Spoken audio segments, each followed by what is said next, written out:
20, The Zone.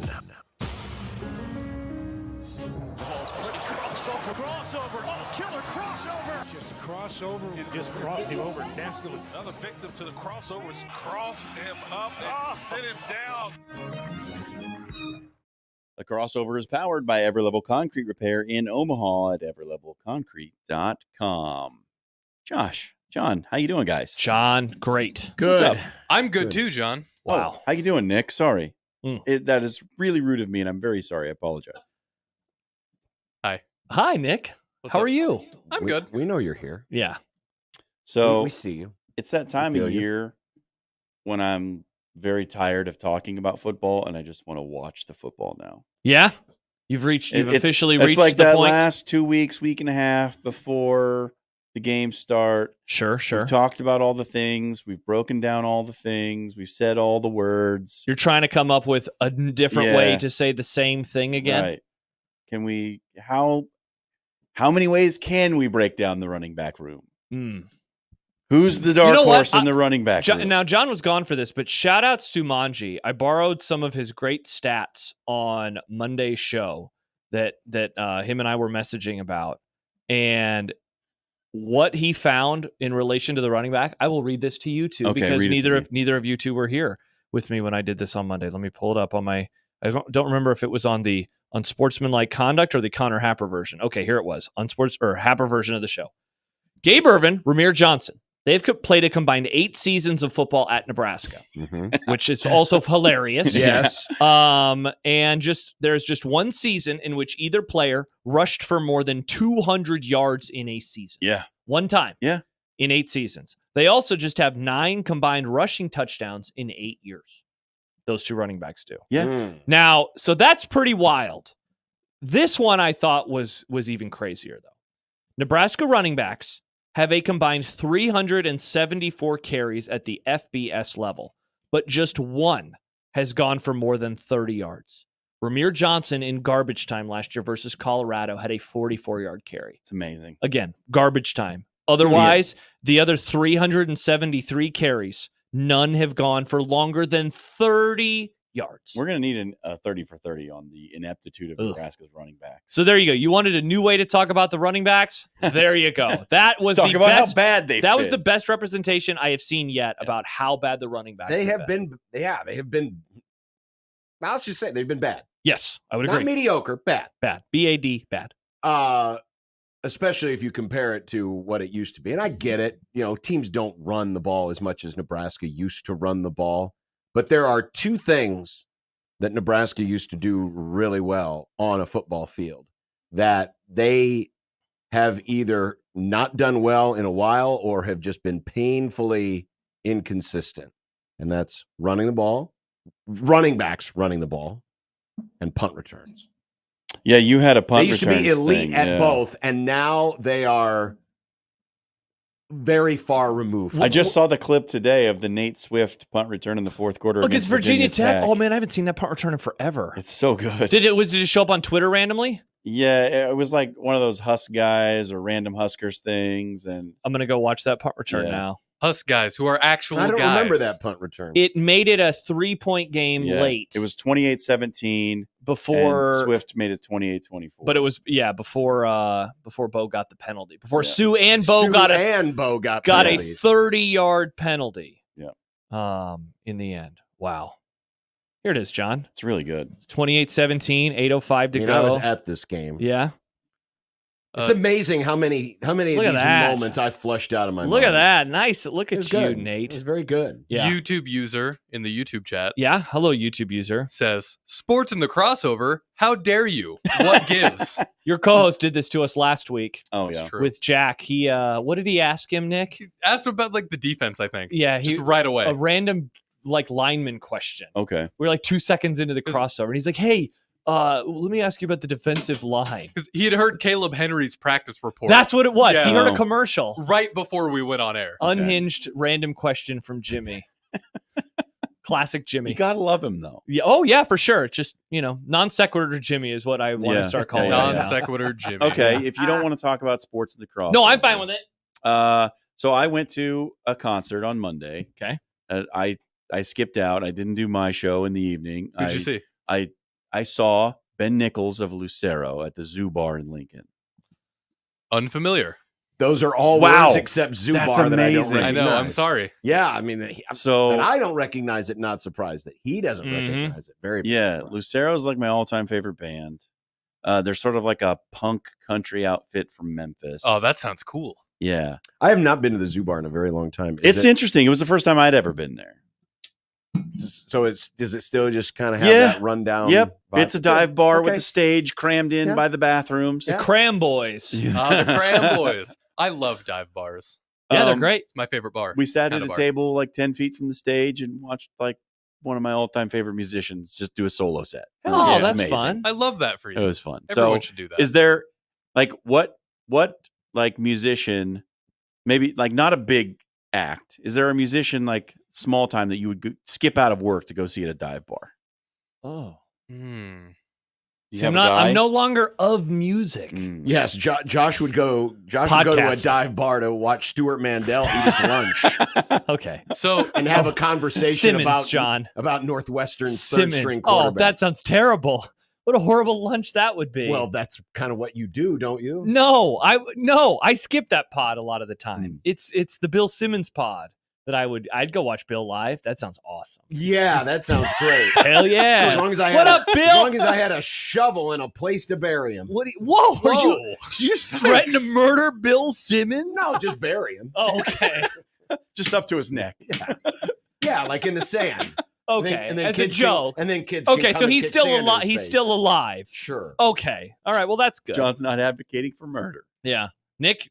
I breathed in weird. I choked on spit.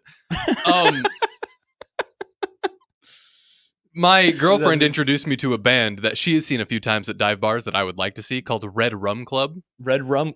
Murder Club. I really like their last album. I liked a lot, and I liked the vibe of it. So it'd be cool to see them live. I hear they put on a great show. You love vibes. I love You love vibes. vibes for everything. You were talking about it during the previous I commercial think break. there's a time and place for vibes sometimes. Though. Interesting. I think Mm. sometimes, Interesting. in certain cases, vibes are Interesting. a time and a place. He loves vibes, and then he doesn't love vibes. If there's a Mm. context Well, it depends for on the vibes. vibes, whether you like the Apparently. vibes or It not. depends on the vibe Apparently. of the vibe, you know? Yeah. Mm. Is it are we vibing with the vibes? Yeah, you got to vibe with the vibes. Otherwise, it's not good vibes. We've said vibes. Sadly, I can't think of any. Madonna, probably, right? So you can see the latest from Madonna. Well, no, I just need to tune in on 101.9. I'll get it all the time. As long as They- someone's there to tell me, hey, it's the latest from that. I did see Matt Guitar Murphy at the Zoo Bar. Okay. Matt Guitar Murphy, we saw the movie Blues Brothers in the movie club. I wasn't here that day. I missed it. Matt was the I still haven't seen that movie. Matt was the guitarist who left Aretha Franklin alone to run the diner. The diner that sold full chickens Yeah. and toast. Plain no, white it was toast. a regular diner that served regular diner food. It's just that he ordered 4 fried chickens and a Coke. You want chicken legs or chicken wings? I want 4 fried chickens and a Coke and some dry white toast, please. Dry. It's one of my favorite orders. Have you ever ordered? Have you ever ordered that somewhere? 4 Have you fried gone chickens? somewhere? and No, been like, I hey, have not, but I should. I love The problem fried is, I chickens. go to Popeyes and be like, Here we go. do we have any of those things? Here we go. That would be Unreal. fun. That would be fun. Go to a chicken restaurant and say, I'd like 4 fried chickens and a Coke. They give you 4 whole fried chickens. What's that? A 32 piece, right? So you have four different things times 2 I mean, Yeah. times 4. 4 times 2 times 4. It's 32 now. Oh, okay. Yeah. Thank you. 4 Yeah. breasts, 2 breasts, 2 thighs, 2 legs, 2 wings. Times, yeah. Nice. Times What about the 4. neck? That's Can you get chicken the neck? bath. Or the Mm. gizzards? Do the gizzards? Save the neck for me, Clark. I love gizzards. The Gizzards are great. Oh, gross. There's an old. I remember when I tried gizzards for the first time, John, and I was like, this is disgusting. Yeah, let's so- eat. so Let's they're eat so bird rubbery. digestive tract. I'll That sounds great. specify.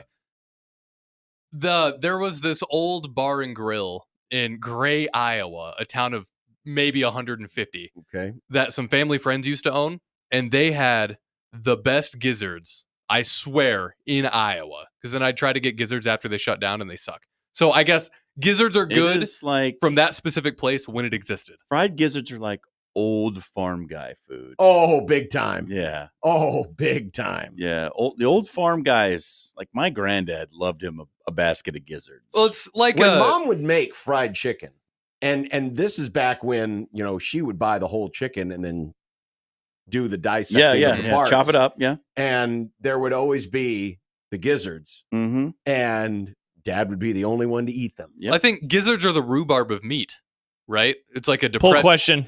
It was like a depression thing, It's like we got to eat this because it's here, I but we don't guess, have yeah. to eat it anymore. But it I still guess. lingers. Rhubarb is garbage, and you it shouldn't was- like it, but people It was still like do. the small town bar food: fried gizzards, pickled eggs. Yes. Mhm. Never had the pickled eggs. Never Never ate those. wanted to No. even try it. No. It just doesn't sound But the old right. farm guys would come in after a day in the field. They'd sit down at the bar.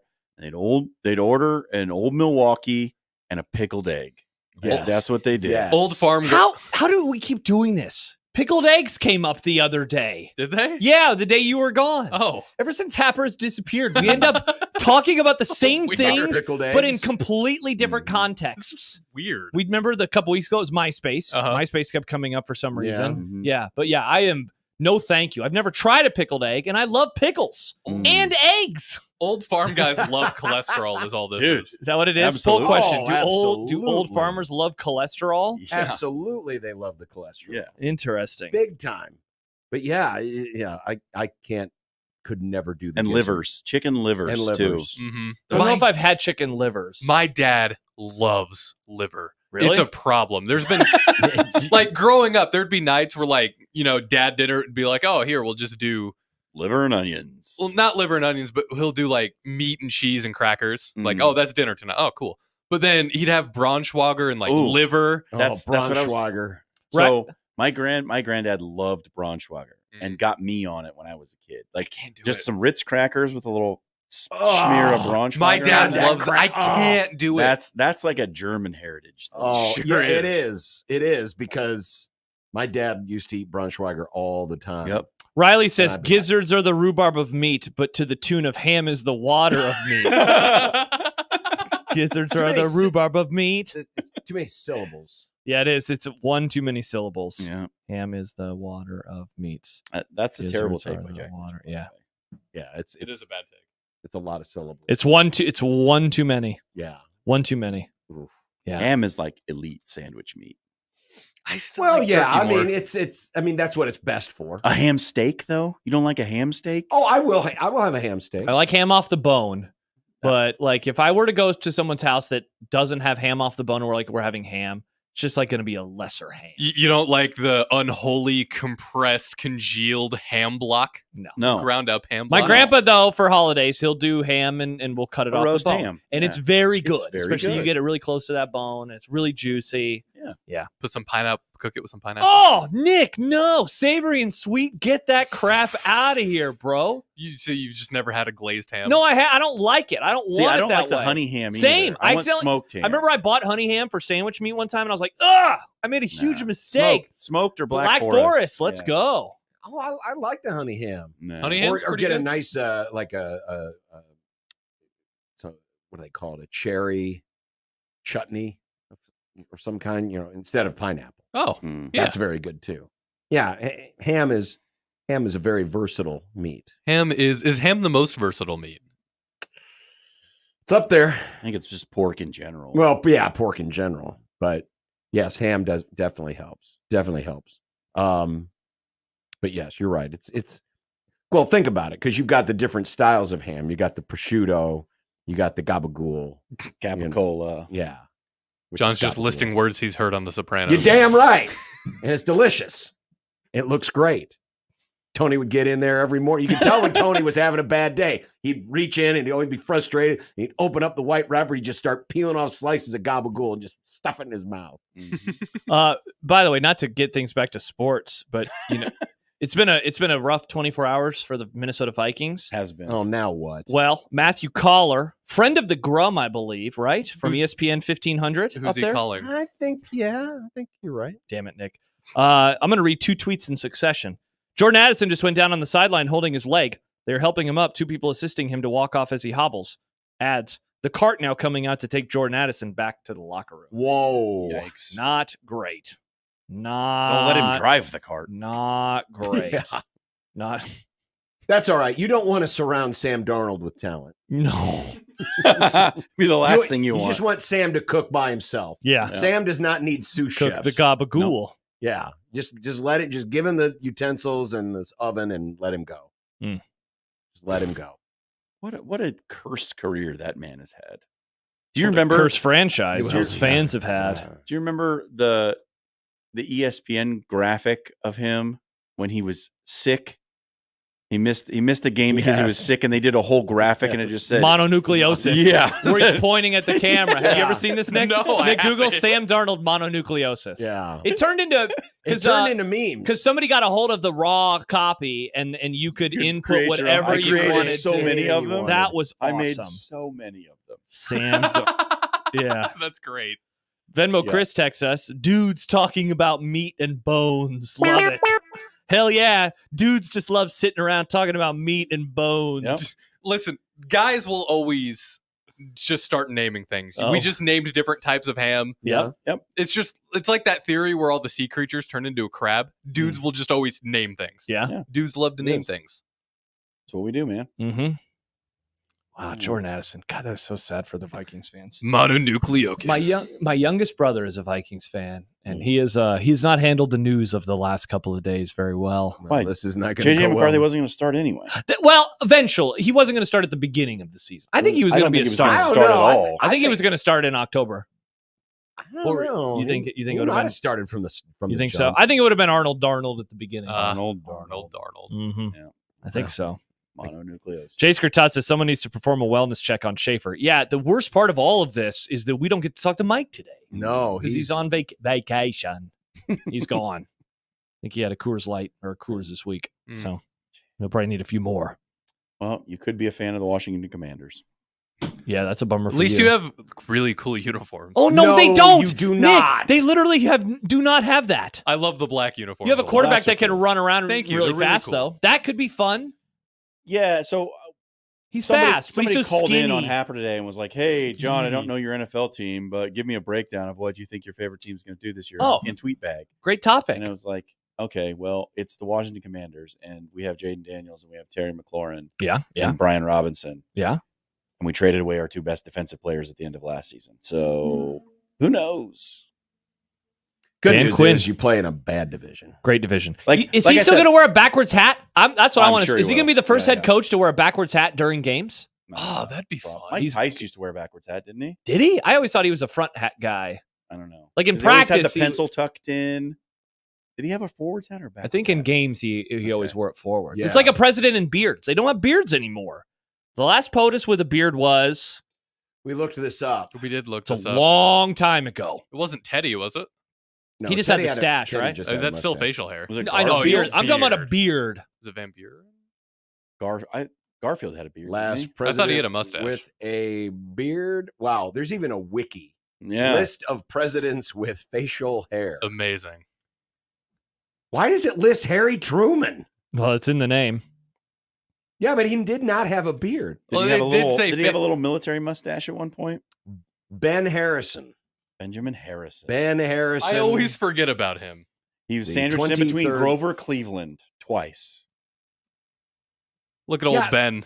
And how long ago was that? What year was that, John? 18. Get President H. So the whole 20th century went by with nary a beard. Nary a beard. And Yeah, so the last one with the facial hair was that 1889. Was that Wilson? Was the last one with facial hair? Taft. Taft. And when was he? 1909 to 1913. So it's been over 100 years. I'm still trying to. Go back to the beards. Bring them back. Well, if it's President T, Oh, JD Vance has a beard. JD Vance does have a beard. But Yes. Grizzly Oh, wow. Adams did have a beard. yes. So who's the last VP to have a beard? Oh. Yeah, that's a good So, or question. would JD be the first person since Taft to have any To facial be hair in the White House with facial hair. whatsoever? Because I'm thinking, Dick Cheney didn't have any facial hair. No. George Bush, when he was VP, No. Dan Al Quayle Gore didn't. didn't. No. I I'm just going all keep the way seeing a back- bunch of JD Vance stuff when I Google Going it. all the way back to to the 70s. Oh, God. now. Did Yeah, those VPs in the 70s? As far as I know, we don't have any. I mean, there's not a wiki entry. Lyndon for it. Johnson didn't have facial hair. I just saw a picture from Slate where they badly photoshopped beards on President Obama and Mitt Romney. Yeah, It looks horrible. really? Yeah. Yeah, Mitt doesn't. I mean, he didn't win, but he didn't. Odson says first major party nominee with facial hair in 75 years. So Oh. we're going back to the 50s. Washington Post actually has an article about this About from a month ago. It's a great topic. A vice president with facial hair. Well, I can't read this article though. Open it up in incognito mode, Wabo. Nick. Yeah. Yeah. Or there's another website that you can. It's called removepaywall.com. Wow. Oh. Now, There's one that's like 12 foot. That got purchased by someone who killed it. What? I just used it the other day. I mean, I never would. No, yeah, it's still there. 12ft.io. I guess I The probably last shouldn't say that one on the was the radio. mustachio Edit that Charles out. Curtis, who was the Republican ticket in 1932 with Herbert Hoover. Wow. Wow. So almost 100 years ago. Beard face. Wild. Meanwhile, Yeah. all of us in here have facial hair. You Yes, can we do. trust a man with facial You hair. can. You can. Yeah, even if it's Nick's mustache.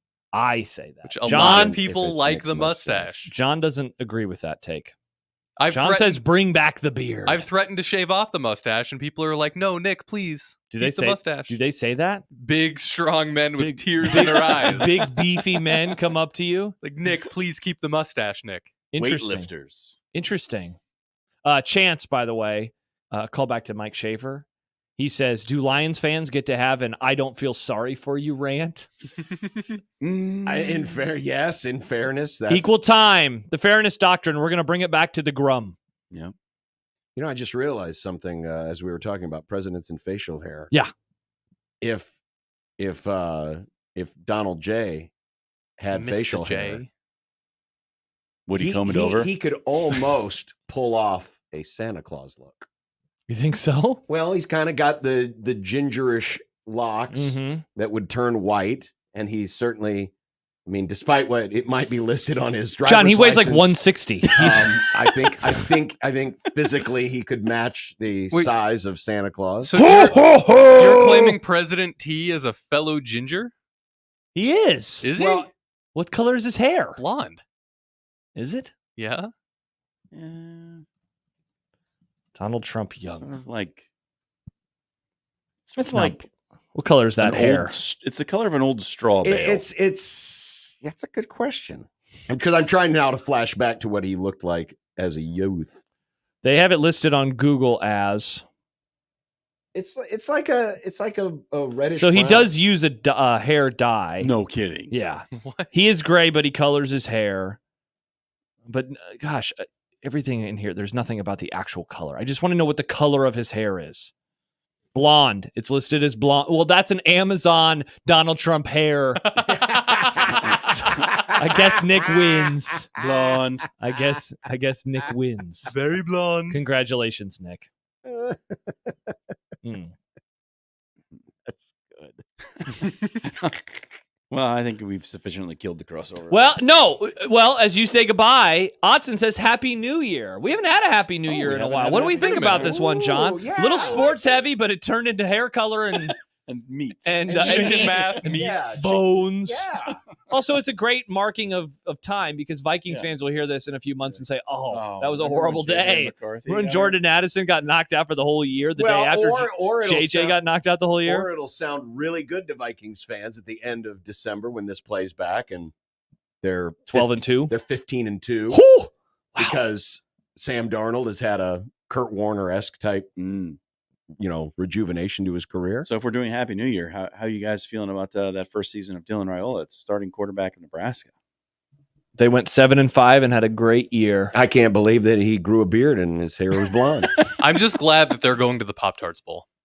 Or went to the Pop-Tarts Bowl. When's the Wow. Pop-Tarts Bowl? I'm not sure. Yeah. Last year, I think it was during our vacation. I week. thought it was. Yeah. The edible. I don't mascot. believe the Big Ten is contracted with the Pop-Tarts We Bowl, need- are they not? When they no, it was Big 12 versus Probably remember. ACC. Kansas. It was the Kansas State game last year. We talked about this yesterday with their play-by-play guy. Who did they play in the Pop-Tarts Bowl? For some reason, I'm going to guess it's SEC, but I could be wrong. They played NC State, ACC. ACC. All right. So it's still around. Okay. Well, folks, hope you enjoyed that Pop-Tarts Bowl, and The Grum is coming up next. Thanks, John. Bye, Later, guys. John. Bye, John. We will have more right here on 1620 The Zone.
Unsportsmanlike conduct on 1620 The Zone. Husker Athletics, Creighton, and yes, UNO. Don't miss a moment, they'll give you your fix. They're on every day from 2 until 6. Spend your afternoons with John, Josh, and Nick.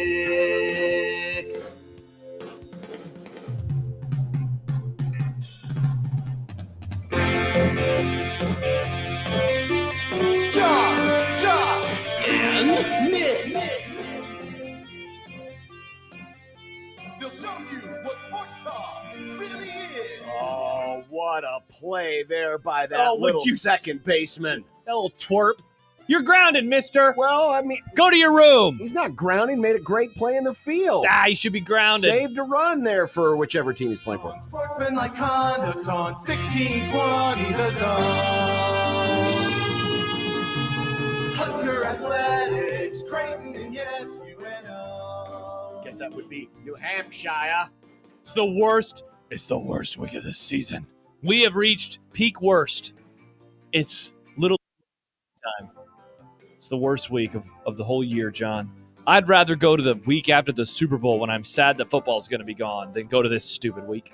Not really. Football's so Yeah, I was close. going to say. It's so close. It's so close. But we have.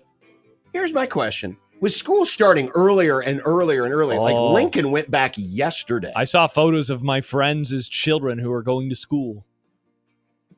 I mean, the Little League World Series happening right now. Yeah. It means these kids are missing depending on how far they go in the tournament, they're like missing the first 2 or 3 weeks of school. You're going to get way behind on classes. Exactly. I had to go on a vacation in So eighth we're grade. raising good young future baseball players, but dumb kids. Yeah, we had to go somewhere. I don't remember if it was a funeral or what, but in eighth grade, left. It was September, so really early part of the school year. I missed some stuff in geometry. Never figured it out again because I had to try to figure it out in the car by myself while my brother watched Finding Nemo. I'm trying to study postulates and theorems. Well, Eighth grade me couldn't handle it. I think what we need to do is make sure that these teams have tutors. You know, they take the tutors on the road. Definitely, with with the college sports teams. Definitely. They need to do the same thing with the Little League World Series. Not a bad idea. And take the tutors along. Not a bad idea. So they can keep up on their studies. Happer's meme guy texts in that little second baseman means either the Little League World Series is on or the Astros are on. Nice. Well, I mean, we're watching two teams here who could probably beat the White Sox, just like the two teams on the little nice. team. Yes. Congrats to the Yankees. Now, by the aggregate, they're still losing the series to the White Sox, but they did pick up a dub. They got a 4-1, 4-1, 4-2? 4-1 victory. 4-1 victory last night. Yeah, really. I swear, that is one of the first things stuff. that I do every morning now. I wake up and I check the White Sox score. It's one of the first things I do every day. Did they win last night? Tell me this isn't good for the game. It's great, you know? The It's pursuit awesome. of history. It's like when in 1998, I'd wake up every morning. Did Ken Griffey Jr. hit a home run? Did Sammy Sosa? Did Mark McGwire? Back in 1980, people used to wake up going, man, did the Saints lose? Yeah, well, the answer was always yes. They did. Oh, was that one of their worst seasons? Well, I remember. Well, they were the first ones that threatened 0-16. Ooh, I don't. But I then didn't they know went about this. 1-15. Oh, bummer. Yeah. Let's see. When did I they think pick they up the? took it- Holy They took God! it right down to the second to last week of the season, as I recall. Good memory, John. They were 0-14. Oh, They yeah, had it was- lost in overtime to the 49ers. They were a bad 49ers team. Yeah. 21 or they lost 38-35, but the next week they went into Shea Stadium to take on the Jets, who were 4-12 that year. Good Yeah, God, they everyone weren't good. sucked in They weren't good. 1980. Yeah, and they won did. 21-20. Then they lost to the Patriots the next week, though.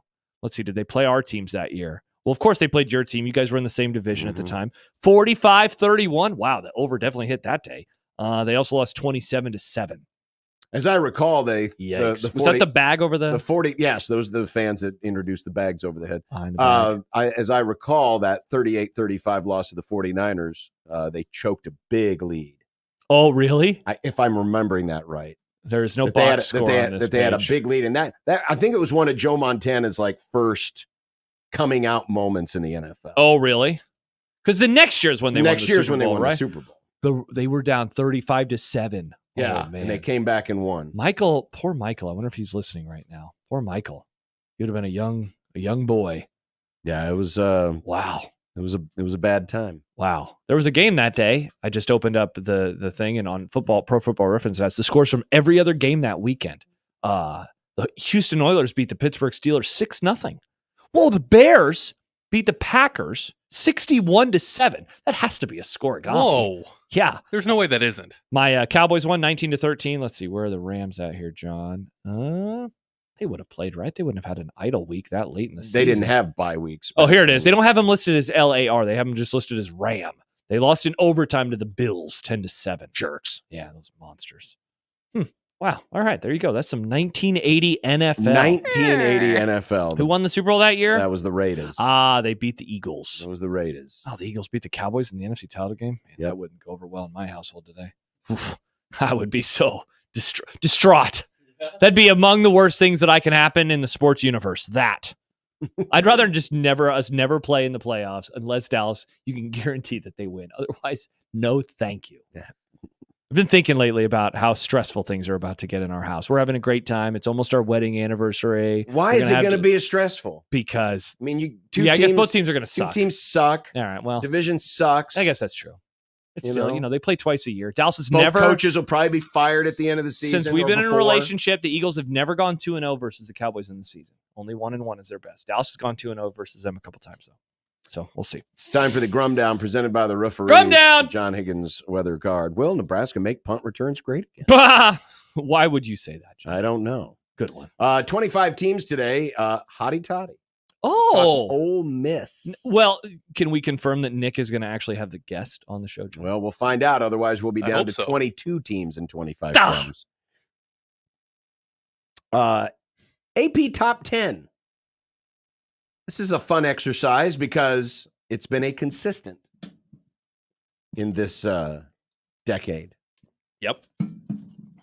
Teams that started the season in the top 10 that were unranked at the end of the year, and teams that were unranked in the preseason that ended up in the top 10. Oh, well, I know a team that's unranked. There are about 110-ish teams that Yeah. are unranked. I believe it's 109 now. Yeah, something like that. But there's one in particular that I'm thinking of. Of course, Wisconsin. Definitely. The Nebraska portal, not so much moving out. No, good piece from Max Olson today, friend of the Grum. Now of ESPN.com again. Now of ESPN.com. Again. Again, second time. Mitch Holtis, live from St. Joe. Oh, nice get, Nick. Thanks. That severe guy. Oh, perfect timing. We could ask him about the 1980 Saints. Michael can't get enough of this place. We'll be back on Friday Wow. for the whole show. The whole show. It's going to be the old guy show. It is a Dumb Debates Wednesday. You can get in your dumb debates right now. Mm-hmm. Damn, that beer is expensive. And if you thought the mega simulation was crazy, Oh, wow. all coming up today on the Grum. 402-951-1620 if you want to jump in on the 42 Degrees The Source hotline by your mom's house. Did you do a mega simulation for hoops? Is that why it's getting weird?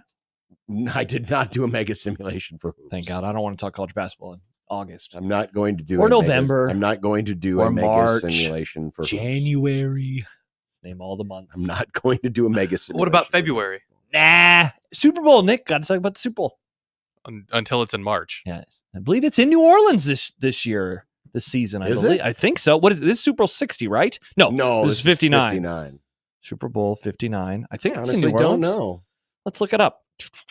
It is indeed in the Caesars Superdome. There's the logo this year. What do we think about the logo? Oh, that's right. They dolled up the logo. Yeah, because there was so much criticism that the logos are boring, and so it's still boring, but it's slightly less boring than it used to be. See, that looks too gaudy. It's because the silver makes that look goofy. Yes. Yeah. It makes it look stupid. Yeah, just let them, create their own logo. Let's see. Next year, Super Bowl 60 will be in Santa Clara. Then it'll be back at SoFi for 61. How far into the future can I go? And that's what we know. And that's what we know. That's what we know. You can also send us your dumb debates or other inquiries or other comments into the JTech Construction Zone Twitter feed at USC 1620. Use the hashtag dumb debates if you are sending us a dumb debate. Please do. We would love to see what you have in mind. Yeah, it makes it easier for us to find them at a later date. Yes, it is. And you can also email the Grum at John at 1620thezone.com or Josh at 1620thezone.com. It's the Equitable Bank inbox at Equitable. We take banking personally and answer the phone on the first ring. Awesome. But I mentioned there in the Grum Down, the expensive beer. So Michigan is adding beer to the stadium. So what does that make? How many Big Ten teams now? All but 2, and I don't know who the other one is. Oh, man. That's sad. I don't know who the other one is, but Michigan is Nebraska's adding one beer of them. this year, and I saw a tweet that said 16-ounce beer at Michigan Stadium will start at $12.25. 16 ounces? No. That's a pint. That is. They come in pints? They come in pints? Yeah. Wow. And so what I did was Are we blaming Biden for this still? He is still president after all. I did that. No, it's all Harris now. Do you blame her now? She takes on all of his debt. Yeah, interesting. But Harrisflation doesn't roll off the tongue as good as Bidenflation. That's why we call it Kamalaflation. Kamalaflation. Kamalaflation. We'll figure it out. We'll workshop who to blame. But so I looked this up today. Yeah. The price of a beer at every NFL stadium. Wow, this is awesome research. What did you learn? Well, I learned that if Michigan were in the NFL, they would be. They would have the average. This is average. This is an average price. Well, do you actually have the domestic versus like the craft? No, this is just this breakdown, which comes from Sportico, vinepair.com. Nice. Is the price of a beer at every NFL stadium, which is listed as the cheapest small beer available. Okay. So okay. It's probably the one that's probably most purchased, right? The shockingly, I don't know. I don't know if this is actually true. Oh, beer at a Giants game. And he says for a pint or a 20 ounce, it was 16 ounces, and that's a pint, right? It was 16 ounces. It was 16 ounces. 16 ounces. That's a pint. So they're doing this because they try to discourage people from buying the beer, right? What, charge that much? Yeah. No. See, I think we're going to find out that this is a normal price of a beer. It's 2024 now. Everything's expensive. What's the answer? You going to give us the answer? You did your research and now you're questioning your research? Well, I'm questioning the website that I'm using it from. You're questioning vinepair.com? I'm questioning vinepair.com. Is it Vine or Wine Pair? Vine Pair. Mustache Adam says, price of a beer at NFL Stadium Talk is the perfect August 14th topic. It is. That's what we're here for. It is. The perfect topics for every day of the year. I don't know the price of a beer at an NFL stadium, but I know the price of a beer at MLB stadium. What's that? Okay. $12 for a pint. See, I think this article. I love getting a big can of Coors Light though. From 107. The ones that are like those. I love the big ass cans. Like, the first time I got a beer, it's like I guess I'll pay that much for a beer, baseball. And then they handed it to me, and then I was fine with it. Basically, the cost of the beer at Michigan Stadium would be on the high end of the NFL. Okay, well, it's good you say this. So I found an article from 107.5. See, that's the same one I saw, which was published by Nick Cotton Gin. Cotton Gin. Oh no, Cotton Jim. It's like yesterday. Oh, this is published last year. It looks like an Indiana or Indianapolis radio station because at the very top it says Colts and Pacers coverage. Let's see, is this the highest? No, oh man, it's not even organized in any way. This sucks. Cardinals $8.15. Falcons $7. Famously, the Falcons have cheaper concession stands. The Panthers. So now, does this come with a free dump on your head because it's $10 there? Oh. Okay, here's a better because here's 16-ounce beer. Okay, perfect. 16-ounce beer. The $12.25 would place the Michigan beer price fourth highest in the NFL. Whoa! Yikes! Behind the Eagles, Chargers, and Rams. Wow! Look at your monstrosity of a franchise. Rams Eagles handshake meme. Disgusting. This is gross. Well, it's because they're in California. Yeah, everything's expensive there. What's Philadelphia's? And what was the other ones? Philly, Chargers, and Rams. So 2 LA teams. Yeah. What's Philadelphia's 2 excuse? LA teams. Well, Philadelphia's excuse is because they used to have a jail at their stadium. You're trying seriously. No, I saw it always funny. They're gonna pay whatever price because they have to live up to their reputation. Mm-hmm. And B, they're still trying to discourage too much to purchase a beer because the fans are already out of control. Charles says, dump on your head. You pay double for that action in Vegas. Charles also asks, price of beer and a pickled egg in Carroll, Iowa. Yeah, how much does that stuff cost? That there, I John? don't know. Like a couple bucks? I don't know any bars in Carroll that serve pickled eggs. Really? Yeah. Where's Carroll at? West? East? Yeah. West? It's about 2 hours west. Classic Western Iowa. It's West Central Iowa, actually. Interesting. It was like 20 minutes from where I grew up. The interesting thing is the Giants charge $11 for a beer, What do and the the Jets charge? are $6.25. Oh my gosh. They're tied with the Falcons and the Lions for the cheapest 16-ounce beer. Pays to be a Jets fan. Now, you don't get success, but You don't get success. the beer is cheaper. And you have Fireman Ed, only the most annoying fan in all of professional football. I'm unfamiliar with Fireman Ed. Oh, he is insufferable. Google him, Nick. And now every Is time this you like watch a it, Sister Jean situation where No, he's he's just not like an actual 100. cool fireman and you just hate him because I think he's annoying as hell. I don't think he's annoying. I do. It's fine if you I don't see him enough. Every time the I mean, we Jets don't- have a game at home, there is J-E-T-S, Jets, Well, that's Jets, their Jets. cheer. I know, but he's always the one leading it. Well, so? he looks fine, Josh. Poll He's question. a New York City Do you hate New York City firemen? See, look at you. You know what they helped out with, right, Josh? I do. Yeah. Thank you for your service, Fireman Ed. I don't know if it was involved in that day. I'll Google it. Steve Buscemi was involved that day. What did he do? He volunteered. He was a fireman. Did he really? Yeah. Shout out to you, Steve. Cool guy. Thank you, Steve. Let's see. There's nothing in here about that day. Whoa! How about this? On his Wikipedia page, he is known for being a former Miami Dolphins fan and switching to the New York Jets. What a loser decision. Wow. Well, yeah. I Really? mean, that's what it says. Is this true? It literally is that's the only spot it's there. That's funny. Yeah, see, I think that is probably some Dolphins fan who put that in there. Interesting. Yeah. Okay. I don't think that's actually true. Oh, he's got a beer named after him. What's it called? The annoying Fireman Ed's The annoying beer. NYJF Lager. Was Fireman. I didn't know you watched enough Jet games to care. Dude, they're on TV all the time. You don't have they're to watch not. the Jets. They're on in prime time. Like last year, it was like 5 or 6 times. Okay, never mind. Here we go.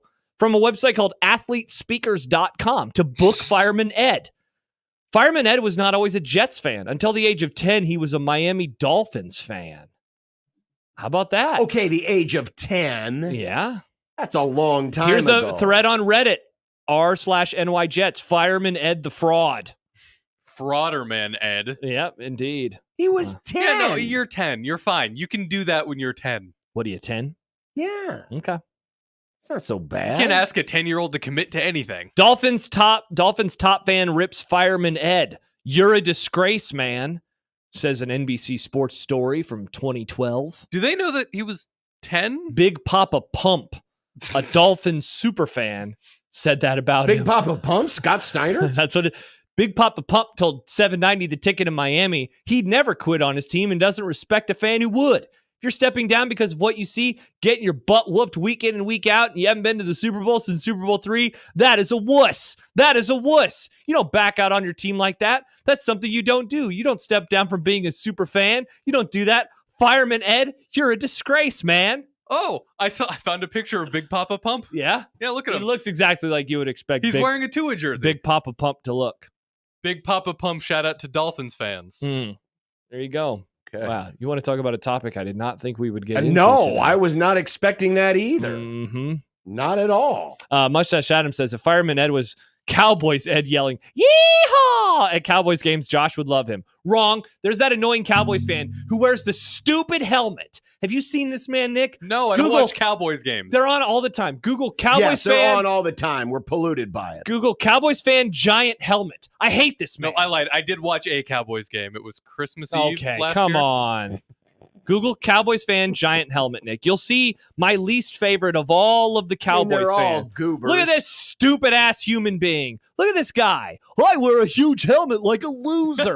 Can you Well, imagine? of course he's a loser. He's a Cowboys Can you fan. looks imagine like- sitting behind this man? He looks like he's in Spaceballs. I hate this guy so much. That's because the Cowboys are the Spaceballs of the NFL. Poll question. I always I They hate literally suck all the oxygen out of the room. suck.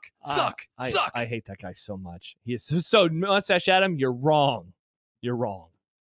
Why do you get mad at people having fun and making? Their I own love fun? people having fun. I just don't like certain people. Well, no having one has fun at a Cowboys game Or a unless Jets you're game. the opposing team in the playoffs. Then you're having a Hey, ball. Dallas had won 17 home games in a row, and then they played in the playoffs, and everything went to hell. God.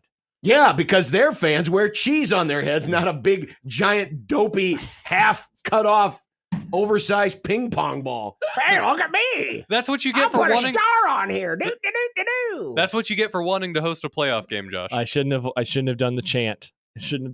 I was watching a bit of the Browns Packers preseason game this What weekend. the hell is I your know. problem? There was a guy wearing a cheese head. And I was like, man, to go to a preseason game, you're a loser. To go to a preseason NFL game in a road environment wearing a cheese head, you are the biggest loser in the And to world. watch a preseason game of both teams that you have no stake or stock in makes you the biggest It was loser. background noise, Nick. It was just turning on. I wanted a little football, and it was there for me. Turn on an old Cowboys game that won't make you sad. Well, there's not very many. Well, he wasn't turning on the Cowboys preseason game. I did watch that. I did like your coach. He's a very good broadcaster. I can't wait for him to become a broadcaster. I know. Because I would be without a great coach. Indeed. Something you haven't had in a while. I know. It's been so long. It's been 30 years. But you have a fun A owner. long time. Glory hole. Yeah, fun is one word for him. All right. When we come back, Wow. Ole Miss. Oh, nice get, Nick. Can you. they make Maybe. the playoff? Oh, That's kind of the expectation this year. it is indeed. In a very crowded SEC. We're going to talk with Richard Cross, who covers the Rebs for Sports Talk Mississippi and the Ole Miss Radio Network, coming up next. So stay right there. Unsportsmanlike Conduct, 1620 The Zone. Nick Grimm for Circus Sports Iowa. Football is coming and it's coming fast, and you can take advantage of every game with the Circus Sports Iowa app. Right now, they have lines up for preseason in the NFL, week 1 of the NFL, week 1 in college, and a couple of contests in Circa Million 6 and Circa Survivor. Each of those games have tight money line splits that ensure you're getting better lines and similar ones from some of the other guys. Of course, they also have props, futures, and in-game lines that update every single break if you really want to be in the thick of it all. Make Circus Sports Iowa your hub for football, and, by the way, when you are winning a lot, they won't punish you by limiting your account, also like some of those other guys like to do. But going back to those contests I mentioned earlier, Circa Million 6 and Circa Survivor, $16 million in guaranteed prizes between those two, no rake, and, last year in Circa Survivor, 4 winners split $9.2 million. Details for that at circusports.com. Download your new sportsbook and bet like a pro anywhere in the state of Iowa today. Download Circus Sports Iowa. If you or someone you know may have a problem with gambling, call 1-800-238-7633.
sees Bentley, breaks a tackle. He's off to the races, looking for the end zone. He finds Painter. Touchdown, Ole Miss. Jefferson intercepted. And the Rebels take it away and will have a fantastic opportunity on the interception by Ashanti Sistra. Quick to the outside. Here it goes. Watkins scoring. What an answer for Ole Miss. It's time for 25 teams in 25 grubs. It's a team that has designs on the college football playoff, the Ole Miss Rebels. And joining us from Sports Talk Mississippi and the Ole Miss Radio Network, Richard Cross joining us on the 42 Degrees The Source hotline. Richard, good afternoon. Good afternoon, guys. I feel like I should start by saying thank you for being so welcoming to many people in Mississippi over the years. Usually we're talking about baseball in June. Certainly some great memories for Ole Miss fans from the summer of 2022, and what a cool deal that was. Yes, we have never seen that stadium so baby blue. It was an impressive sight indeed, and I'm sure there'll be many other visits to come down the road. But if Ole Miss football is to do what the baseball team did a couple years ago, their path will not take them through Omaha, Nebraska. No. Though I do want to start, Richard, with this because I was watching an interview. Some friends of ours, Marty and McGee from ESPN, Ryan McGee, did an interview after SEC Media Days with Coach Kiffin, and of course we all remember Monty Kiffin here in Nebraska. I'm not sure if you had a chance to speak with Lane after the passing of his dad, but you know how losing a parent, especially a very influential parent, can really change a person's perspective. I'm curious what Lane Kiffin's mindset will be like going into this season, being this will be the first one in his life where his dad won't be around. Yeah, I mean, I think there will be some heaviness that is there, but I don't know that has any effect on game day. I mean, I think that's more of a, you got to figure out a way to compartmentalize that. Just give you a little bit of background on that particular day, the day that Ole Miss was at SEC Media Days. I host a sports talk radio show in Mississippi that's statewide, and Lane in particular, the players do it, but Lane never goes down to Radio Row. So SEC Media Days has, I don't know, probably somewhere between 75 and 100 radio stations that are there. Maybe it's less than that. But a lot of the coaches come down and they do some local interviews. Lane has not ever done that, but they're kind enough to let us do a one-on-one with him, kind of in a holding room before it all gets started. And I got a little bit of a peek behind the curtain. They set up an opportunity for local media and kind of a media scrum to ask questions of all the coaches that are there, do that with their local media. So he talked with them. That was kind of the first thing after they got off the plane, got to the hotel there in Dallas for that. And immediately the questions came about his dad. And Lane's plan going into that day was that he was going to make a statement about his father. And he was planning on doing that in the big media room. And he was going to try to let that be it because he was very much in the grieving process. That was Tuesday of the week of SEC Media Days. The following Saturday was the day that they were having the memorial service. And I think he was just trying to get through that. He was really emotional about it. And so he got through that local deal and had gotten 4 or 5 questions about it. And he was trying to get to football. And he kind of sat down with us and he's like, hey, can you just ask one question about it and then move on? The thing. I was like, the thing? I was like, you're talking about your dad? And he goes, yeah. And I asked him, I said, would you rather us just not talk about that at all? He goes, that would be great. And so we just kind of, when we played the interview back later in the day, we said, hey, obviously, Monty Kiffin, the passing of his father is on Lane's mind. It's heavy right now. He preferred not to talk about that, to just kind of stick to football. And so we honored that. But it was really interesting to see kind of the emotional nature of that. I don't know that I was supposed to see it, but Nick Saban came in before Lane made his way through all of the media circuit. They had a really nice moment where he came in and kind of offered his condolences, and they talked a little bit and had kind of a private moment there. But I think it was an emotional day, and I think it continues to be an emotional thing for Lane. But I don't think it's going to be something that, when he's trying to dial up a 3rd and 12 from, their own 40, where he's thinking, wow, man, what would Dad think about this? I think it's, and I certainly don't want to speak for him, and I apologize for a long answer to this, but I think when it's all said and done, he's got very fond memories, and he knows that his dad's proud of him. And it's so unique that in the later stages of his dad's career, he had him as his defensive coordinator at Tennessee, his defensive coordinator at Southern Cal, and then in his stops at FAU and Ole Miss, he was in the building every day. He had him on roll as an analyst or some sort of a staff member, but he was there. And so it's kind of the opposite of what most of us get in terms of a relationship with our father. Most of us have that relationship when we're young, and then it becomes less frequent when we're older because life happens and we have our own families. His was almost the inverse. Dad was working a ton when he was young, and then later in life, they were able to really spend a lot of quality time together. Richard, obviously no easy way to transition. So, but I'm going to try, I guess. Big picture first for me, number 6 ranking in the AP poll, highest ranking for Ole Miss going into a season since 1970. They started that year ranked 5. Last time that they started even in the top 10 was 15 years ago when they were top 8. What are those expectations like this year? And then I guess, how do they handle the weight of those expectations as a team that a lot of people like to certainly get into the playoff and maybe make some noise? Yeah, I mean, I think there's a balance. You can't pretend like they're not there. You have to address them. And Lane Kiffin has talked about that in some of his press opportunities leading up to the start of the season. He said, we're talking every day about the fact that none of that means anything, which sounds very cliche. It sounds very coach speak, but there's some truth to it, right? It doesn't matter where you're ranked in the preseason. Certainly you are in an advantageous place when you start ranked high because you don't have to make up ground throughout the course of the season in terms of getting into those polls and being on everybody's radar. But the flip side of it is they believe, and it's pretty evident, they've got a mature football team, a third-year starter at quarterback in Jackson Dart. Caden Prescorn, who is a leader on this team, tight end, had a huge game against Penn State in the Peach Bowl last year. He's an older guy. He is married and has a son who has kind of become like the mascot of the football team. He's like a year and a half, 2 years old, and he's at all the practices. You got a bunch of transfers who have come in. And people talk, good, bad, or otherwise about the transfer portal.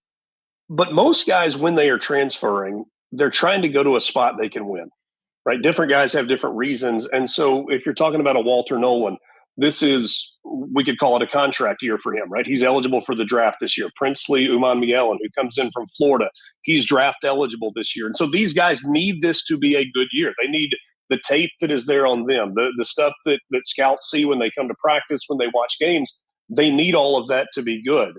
And so I don't think they're going to get lost in these are the expectations and this is uncharted territory, but you've still got to go out and do it, right? Regardless of how talented this team is, regardless of how much experience this is, they've got to go out and do it on the field this fall.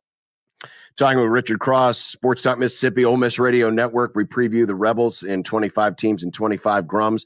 As you mentioned, Jackson Dart is back, 3rd year as a starter. He took the step up from 22 to 23, had better numbers. How does that step up look like 23 to 24?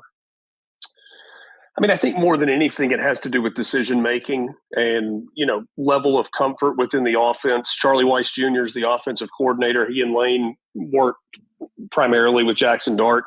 And Lane only allows assistants to speak one time, right? They speak one time in camp before the season starts. It's a very Nick Saban thing. And then if there's a bowl game, they speak at the end of the year. But Charlie Weiss said that that Jackson Dart has gone from understanding what they're trying to do to having suggestions about what they're trying to do. His level of understanding within the confines of the offense has gone almost to that of a coach, where he is taking an active role in, okay, how are we going to attack this defense? I understand conceptually what we're trying to do. I feel like this might work the best. So I think a lot of it's the mental piece. If you're talking about an area of improvement that's a physical piece of it, he needs to be better with the deep ball. He needs to be more accurate. They've got a really, really good group of wide receivers right now. And when there are opportunities to connect on that home run ball, that big play ball down the field, they've got to hit it. It can't be a ball that's underthrown by 2 yards, that you had a receiver who had 3 steps on a defender and he has to wait for the ball and it turns into a 38-yard gain. Whereas if you hit him in stride, it's a 65-yard touchdown. They've got to be able to take advantage of those opportunities. And that may be the biggest area of physical improvement that I think they would like to see year over year. Richard, some of those additions in the portal on the offensive line, including a couple of guys from an award-winning offensive line out in Washington. Judkins is gone to Ohio State, but Amos and Parrish Jr. are there. Like when you take into account everything that's left and has been added, you say the run game, like an upgrade perhaps in 2024? I think it's unfair, at least going into the year, to say upgrade. I mean, there's no denying how good Quinshon Judkins was. I mean, he did things in SEC football that only Herschel Walker has done. So that's pretty good company when you talk about what he accomplished in 2 years. He was I'm not sure that his consistency was as good this past season, his sophomore year, as it was his freshman year. But there were moments where he put Ole Miss on his back. Whether it's, in the Peach Bowl against Penn State, and you kind of look at the load that he carried in that ball game, some close games they had at home against Arkansas. That was kind of last third of the season. I'm not sure Ole Miss wins that game against even a pretty bad Arkansas team if Quinshon Judkins doesn't take over.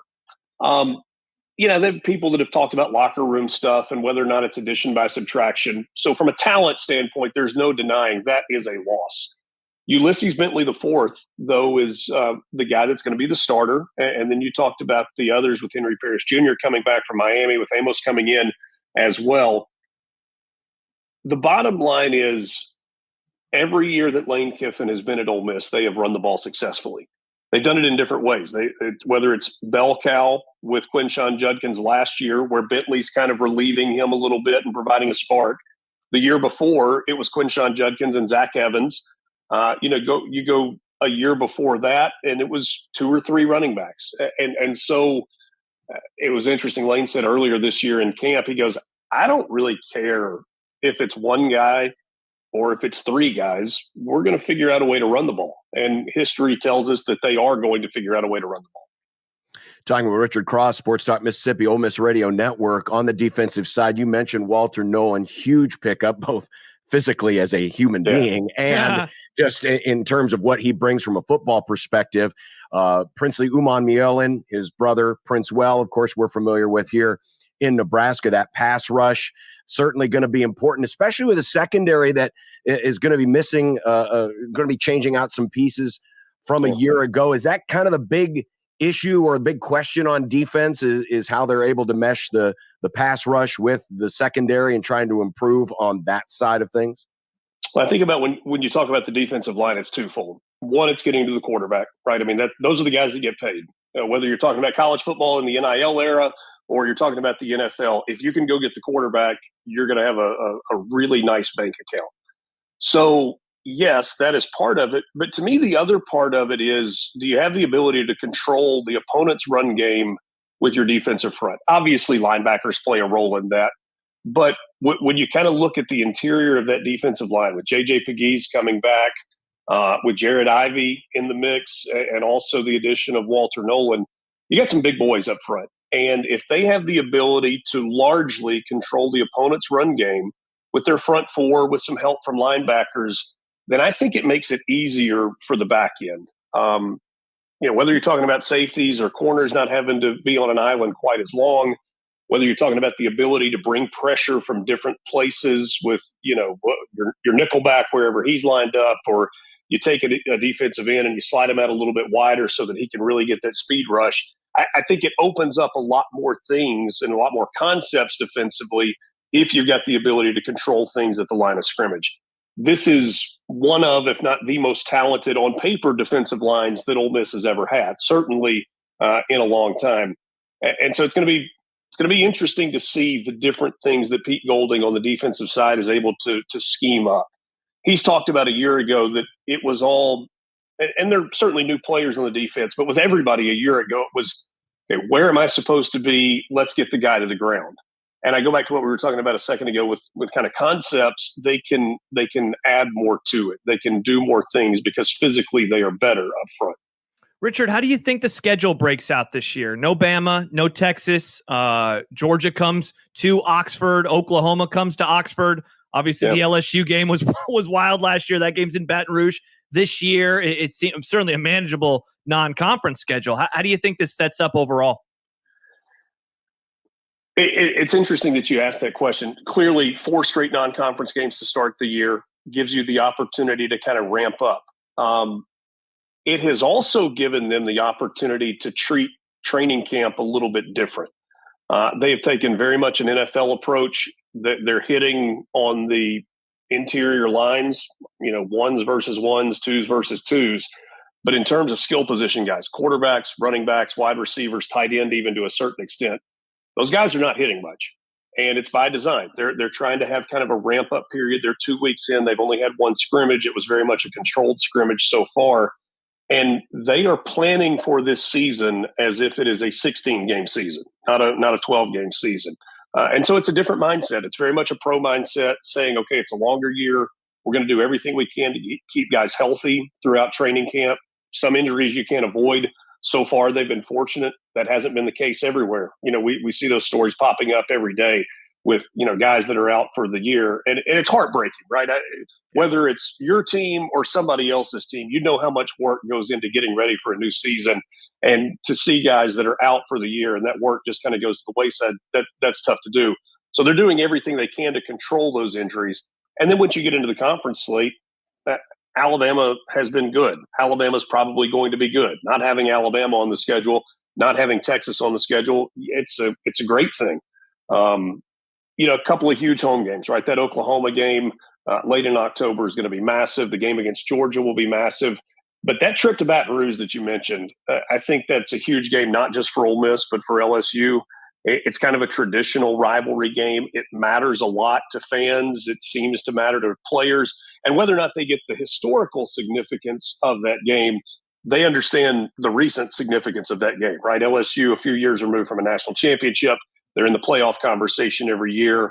And Tiger Stadium is special. And that's one that's going to be at night. That's already been announced. And so it's interesting. I've been to a bunch of games at LSU. I've been there when Ole Miss wasn't very good, and it's a big crowd. I've also been there when Ole Miss had a single digit next to its name, and that crowd goes to a different level when they're hosting a top 10 team. And it's like, okay, not only is the team going to do its part, we're going to do our part as well. And when that crowd gets going, it's as tough a place, but also as special a place as there is in college football to watch a game, to participate in a game. It's really, really good.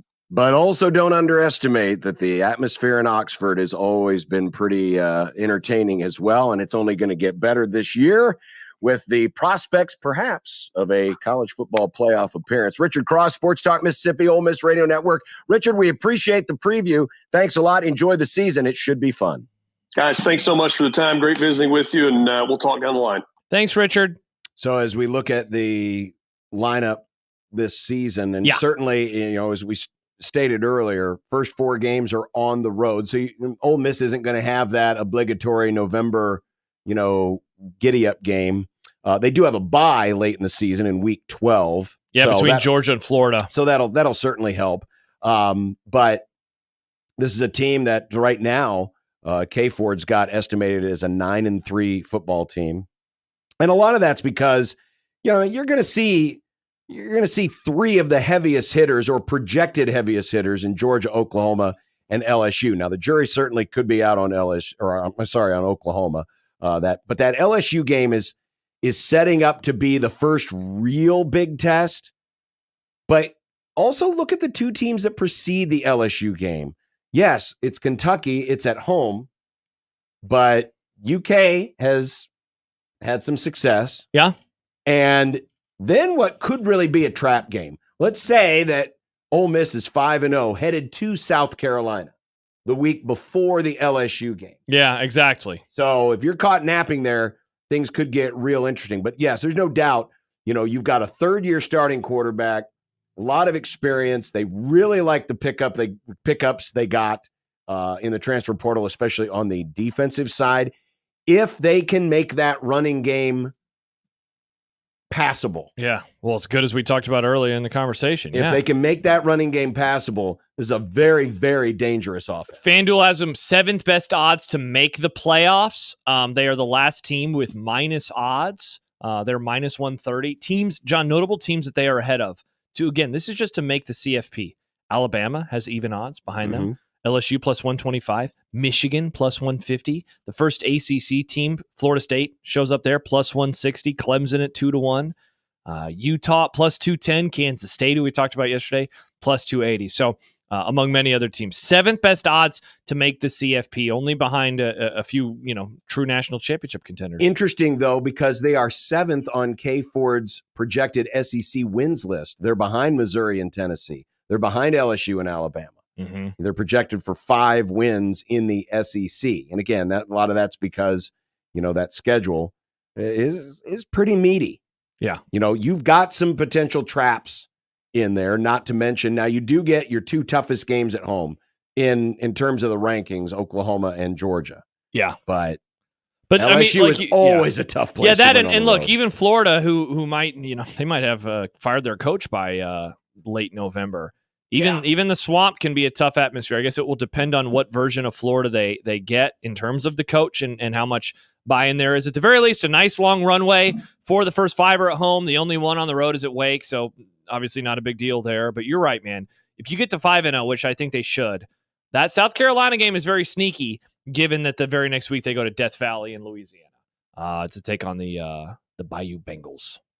I do wonder. I like Ole Miss. I do wonder about where Lane Kiffin will be mentally this season because, his dad meant a lot to him. Yeah. If you saw it, I tweeted it out earlier, but Marty and Ryan McGee, friend of the Grum, they sat down with Lane Kiffin at SEC Media Days and talked for 7 straight minutes on, the impact that Monty Kiffin had on his son.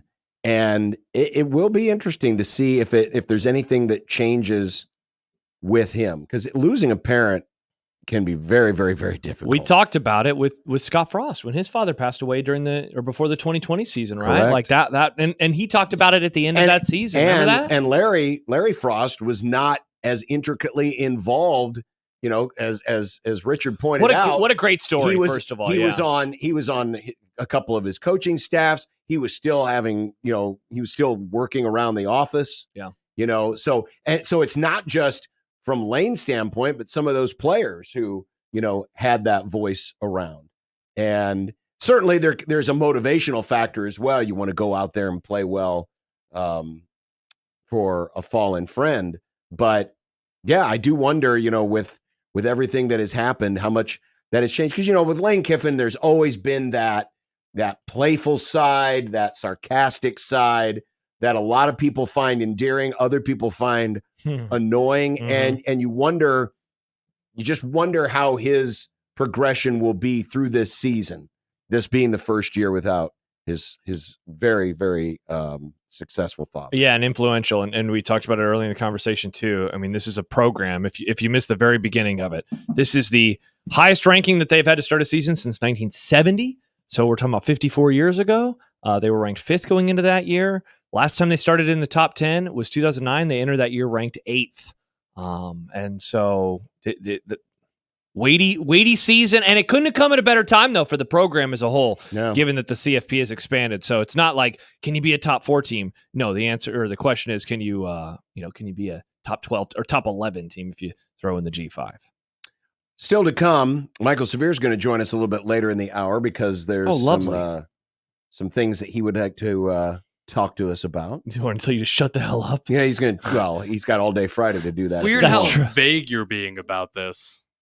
Well, the Jet Awards. Oh. It's Nick. I mean, I knew it was to help out the Jet Awards. Speaking of helping things out, Josh, you don't do a very good job of promoting yourself. I don't. Yeah. Actually don't. I'm pretty bad at it. Yeah, you talking about are. the thing tomorrow?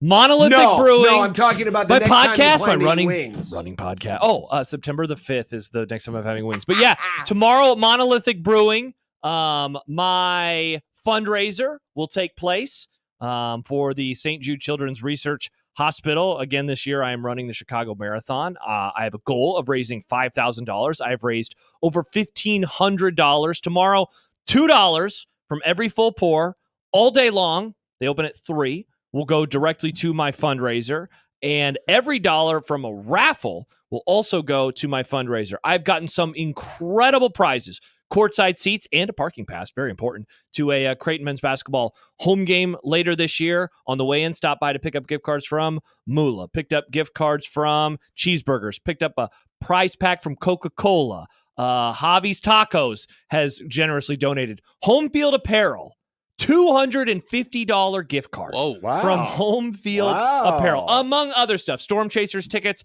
and so much more. Every dollar will go directly to the research hospital tomorrow. And yeah, $2 from every full pour. 3:00 is when they open. I will be there after the Grum after 6 if you would like to stop by. So be there all day, but I'll be there after 6 if you want to stop by and say hello. Why don't you call it a fundraiser? A fundraiser. Not a bad idea, Nick. We'll be racing in Chicago. So yeah, I would love to have you. And if you can't stop by, but you'd want to donate, I will. I've tweeted out the link, but I'll tweet it out again. Would love to have your support. All right. We will continue with more of Unsportsmanlike Conduct right after this. 1620 The Zone.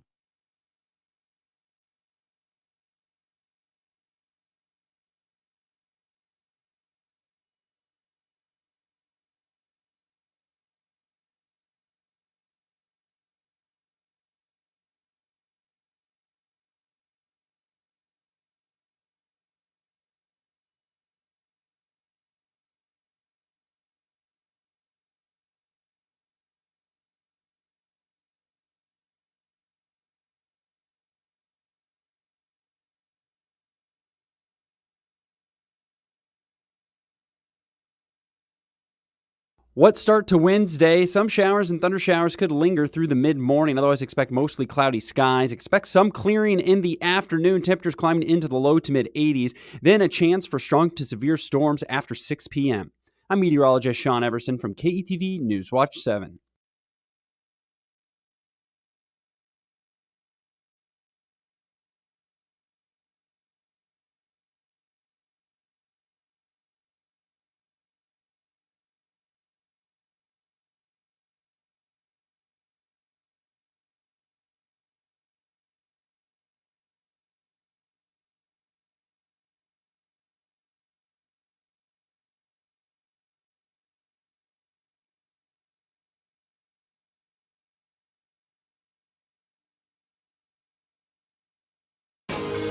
As the end of summer draws near, the vacation season is just starting for customers at Greenberg's Jewelers. For a very limited time, when you make a purchase of $3,000 or more at Greenberg's, you'll get a $500 airline gift card to one of over 100 destinations in the U.S. and Mexico. Spend $7,500 or more and receive a $1,000 airline gift card. If you're thinking about an engagement ring in the next few months, it's time to buy the ring now. Considering a gorgeous diamond pendant or anniversary ring? Get it now from Greenberg's and get free airfare. Imagine the look on her face when a Hearts on Fire engagement ring or love story pendant is topped off with a honeymoon or vacation to Cancun, New York, Las Vegas, or one of many other destinations. A $500 airline gift card with any purchase of $3,000 or more, or a $1,000 airline gift card with a purchase of $7,500 or more. But hurry, a deal like this won't last. Greenberg's Jewelers, a cut above the rest. Westroads Mall.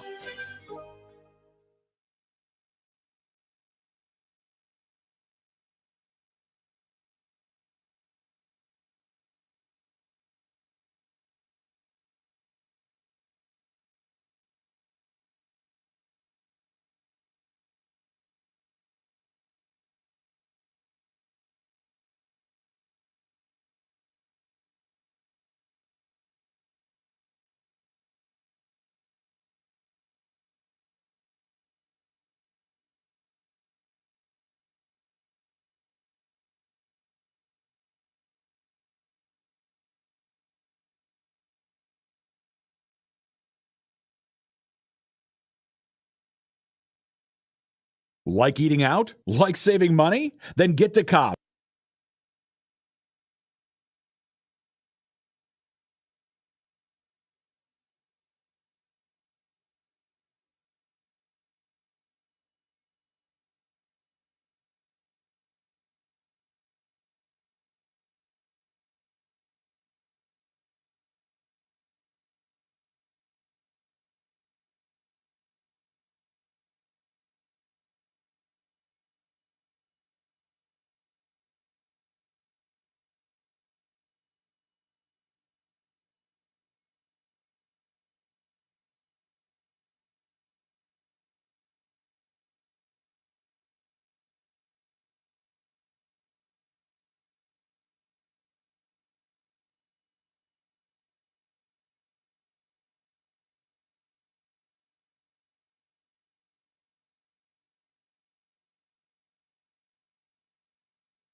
Hey, just saw an email blast come across. Whoa. The Blast Boys. You just got blasted. The digital inbox. You too can join 1620 the email and get blasted like we just did.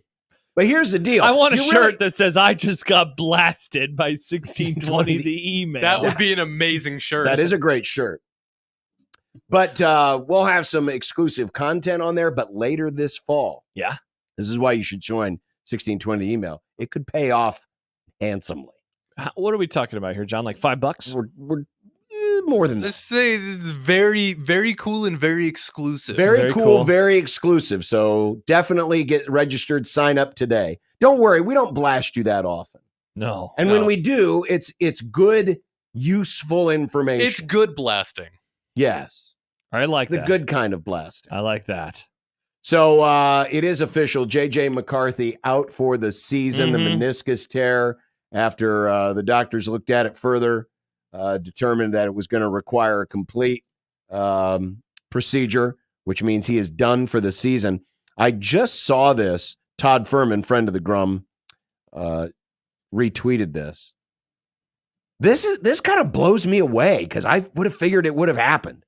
But McCarthy is now the first quarterback drafted in the first round of the common draft, which started in 1967, to miss his entire rookie season to injury. Wow. He is the first round quarterback picked since 1967 who will miss the entire season due to injury. So, and I can't say this definitively, but that would tell me he is the first to, certainly have been injured to this capacity, but dare I say the first to have been injured during training camp.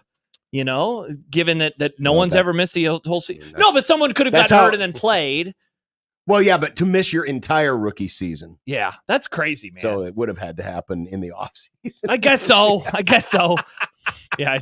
Technically, Aaron Rodgers did not miss the entire season. That's true. He missed the entire season minus 5 plays. Minus 5 plays. But that is wild. crazy, isn't it? Yeah, it definitely is. I never would have guessed that. You would have figured that some rookie along the line. But, like Joe Burrow, he's the most recent rookie that I can remember who got, last year, Trent Richardson. Mm-hmm. No, not Trent Richardson. What's his name? Oh, from the Colts. Oh, God. Why can't I remember his first name? Yeah, not Brandon Richardson. What the hell is his name? Oh, my God. That's something with you. Yeah. He played his last game against the Rams. Anthony Richardson. He got hurt, but From that the was Gators. early in the season. Joe Burrow got hurt, but that was Yes. early in the season. Got in mid-August. And we were just talking about this when we were talking Ole Miss, but you do all that work in the offseason. Mm-hmm. And like right now, you can see the finish line and you're so close. The light at the end of the tunnel.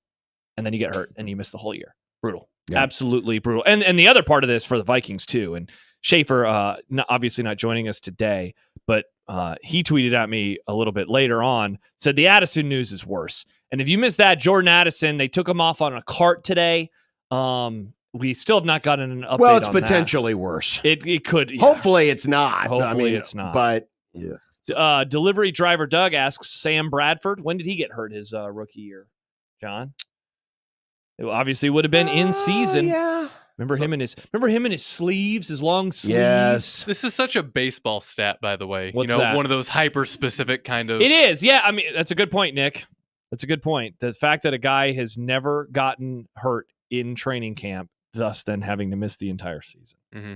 Absolutely brutal. Absolutely brutal. When did he get hurt? Well, no, he was deeper into that season. Dude's naming injuries. No, I don't think he got hurt in his first. No, he played the full first season. Oh, okay. Full first It was season. the second season where he got dinged up. Okay. So there you go. So, yeah, tough break. He was tough break. I don't think he was going to start the year. It definitely seemed like it was going to be Sam Darnold, and now it obviously will be Sam Darnold. Mhm. I am someone who did believe, though, that he would eventually have started this year. I think that he was going to start. He had a Yeah, nice, I don't have any doubt he was going to start at some point this year. He had a nice first game in the preseason. Now his coach is really good at designing plays and getting guys open. So he was, he had a couple of deep balls that were, just wonderful for him. But I think that he would have been in an offense. Well, five hours ago, I thought he was going to be in an offense with two really good receivers, though Addison probably going to get suspended this year as well. Maybe a solid running game. So I guess we'll see what Sam Darnold is going to have now moving forward. But yeah, brutal. And the thing too, man, it's not just this year.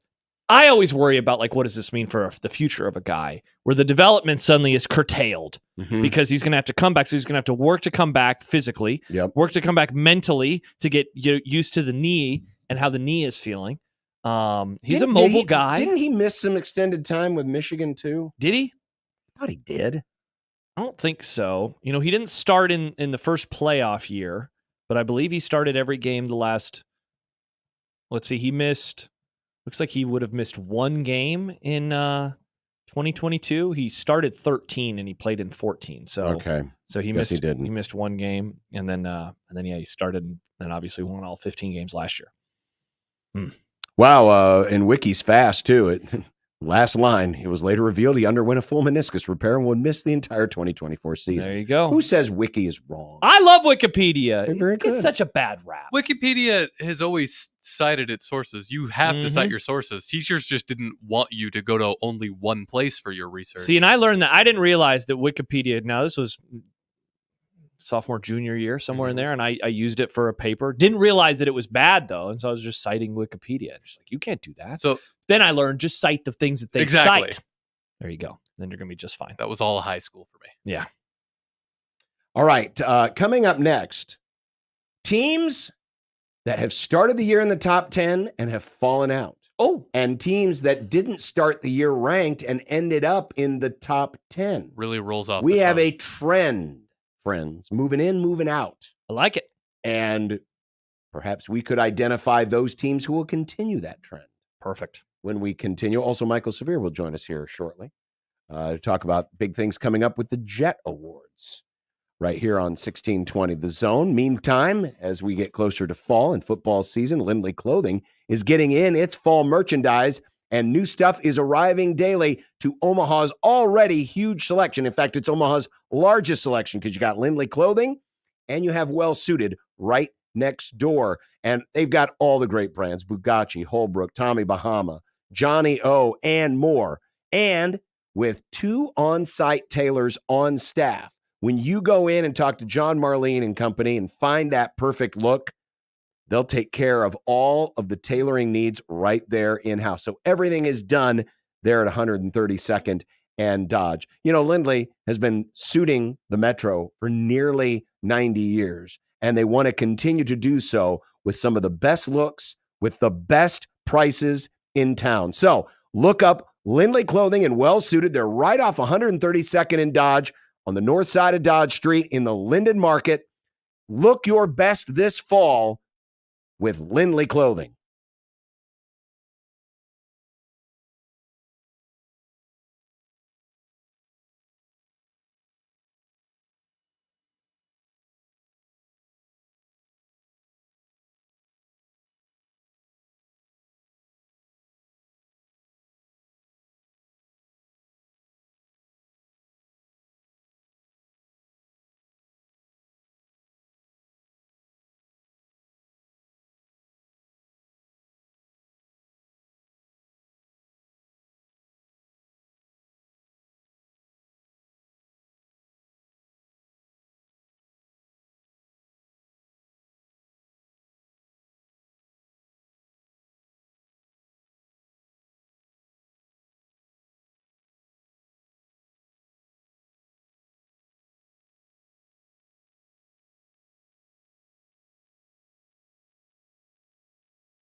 John, a reminder. Couldn't stop it. Fall just around the corner, and 1620 The Zone is giving you a chance to win. Here we have summer severe weather approaching, and you're talking about the fall. Well, because I got to remind people about Vala's Pumpkin Patch. Have you seen this? Have you heard about this? You could win 2 2024 season passes to Vala's and enjoy all the fall family fun that Vala's has to offer. Enter to win right now at 1620thezone.com. 2 hot passes. There 2 has hot passes. been a trend that has been every year in this century. Not century, I'm sorry, every year in this decade, where, well, the century only goes back 24 years. That's true. Where Jinx. there is at least one team who starts the year in the AP top 10 preseason college football poll. Yep. That ends up completely out of the rankings. I'm trying to remember who it would have been last year. My guess is going to be, was Texas A&M inside of the top 10 last year? Well, you're about to find out. Okay. There's all right.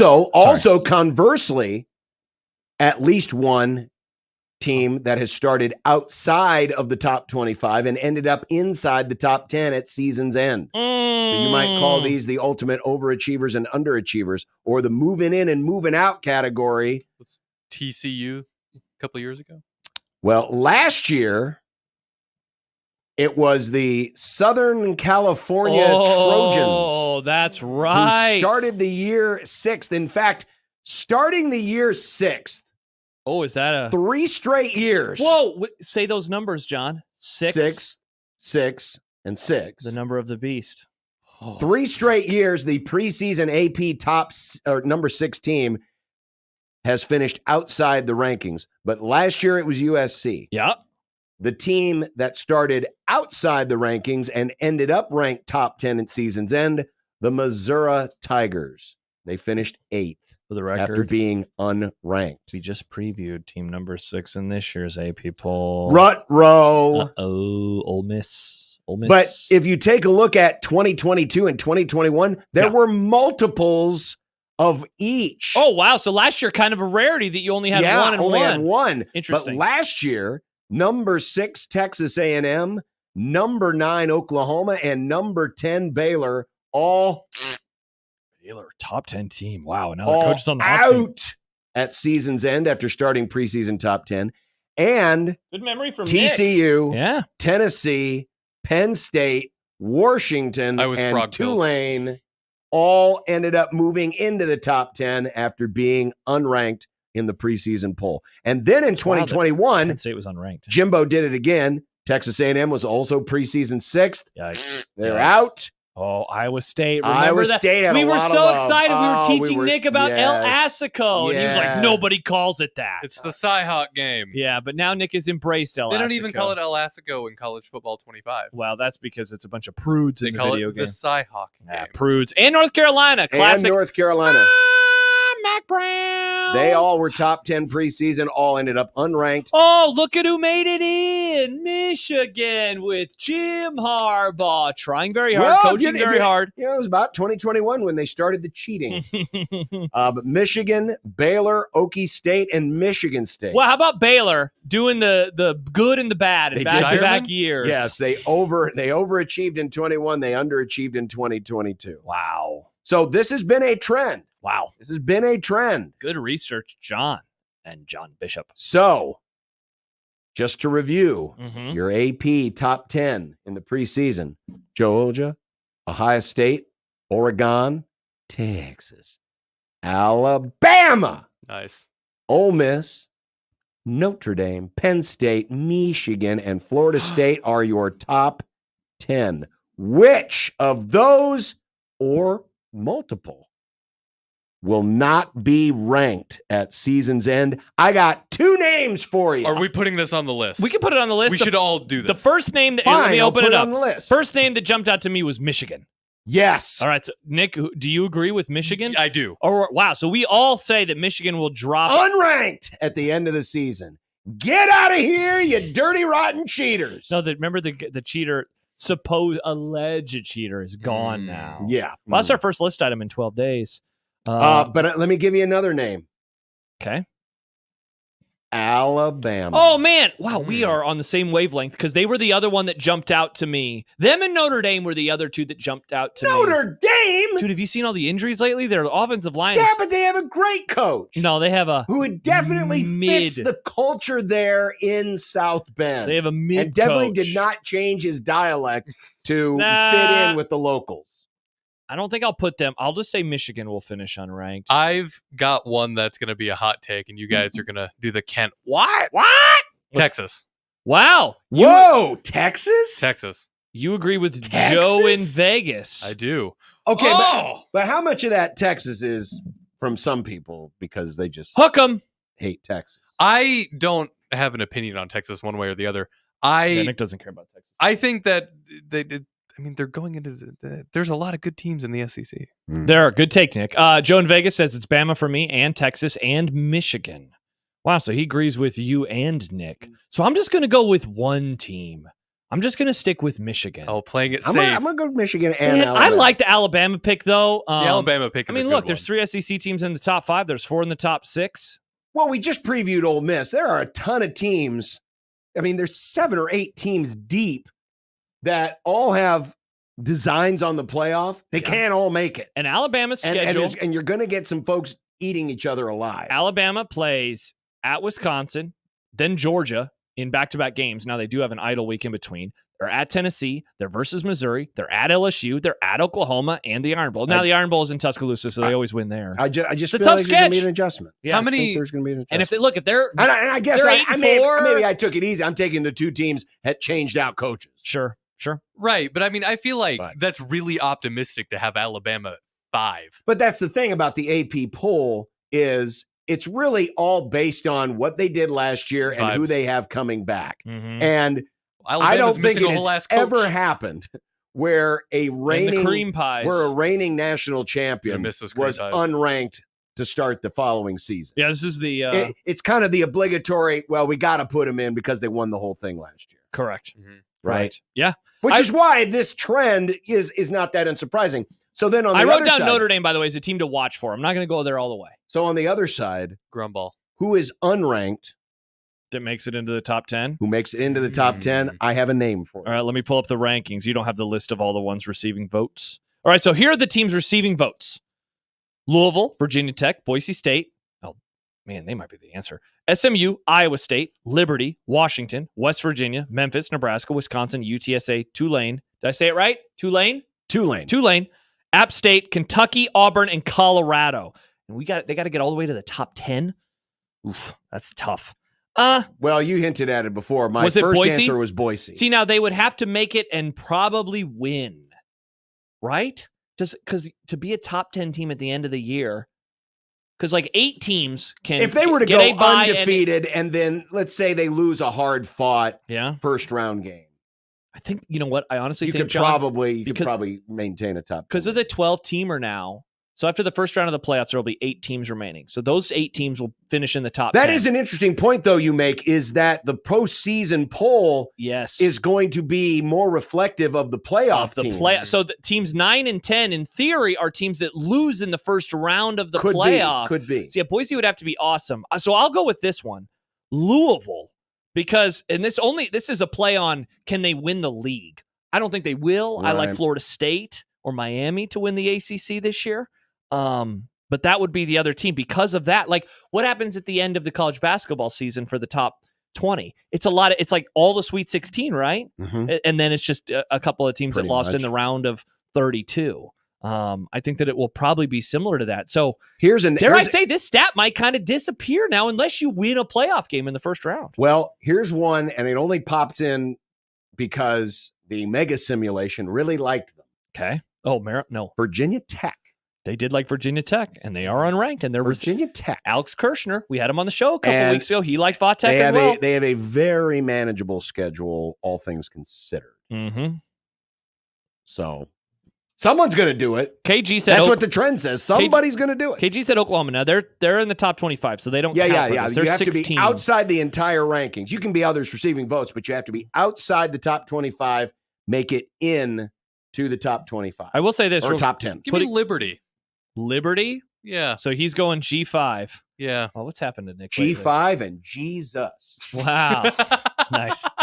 So look at the teams that made it all the way into the top 10 in the last few years. Outside of Missouri, TCU made it all the way to the playoff in 2022. Michigan made it all the way to the playoff in 2021. So, like, it is possible to go from unranked to a top 4 team, and thus getting into the playoffs. So, very interesting. Very interesting. Reggie says Texas always overhyped at the beginning and usually underperforms. I think them with the move is not going to be a good year for them. That's what I said. Duncan says 8-4 Texas stays ranked. No way they finish worse than that.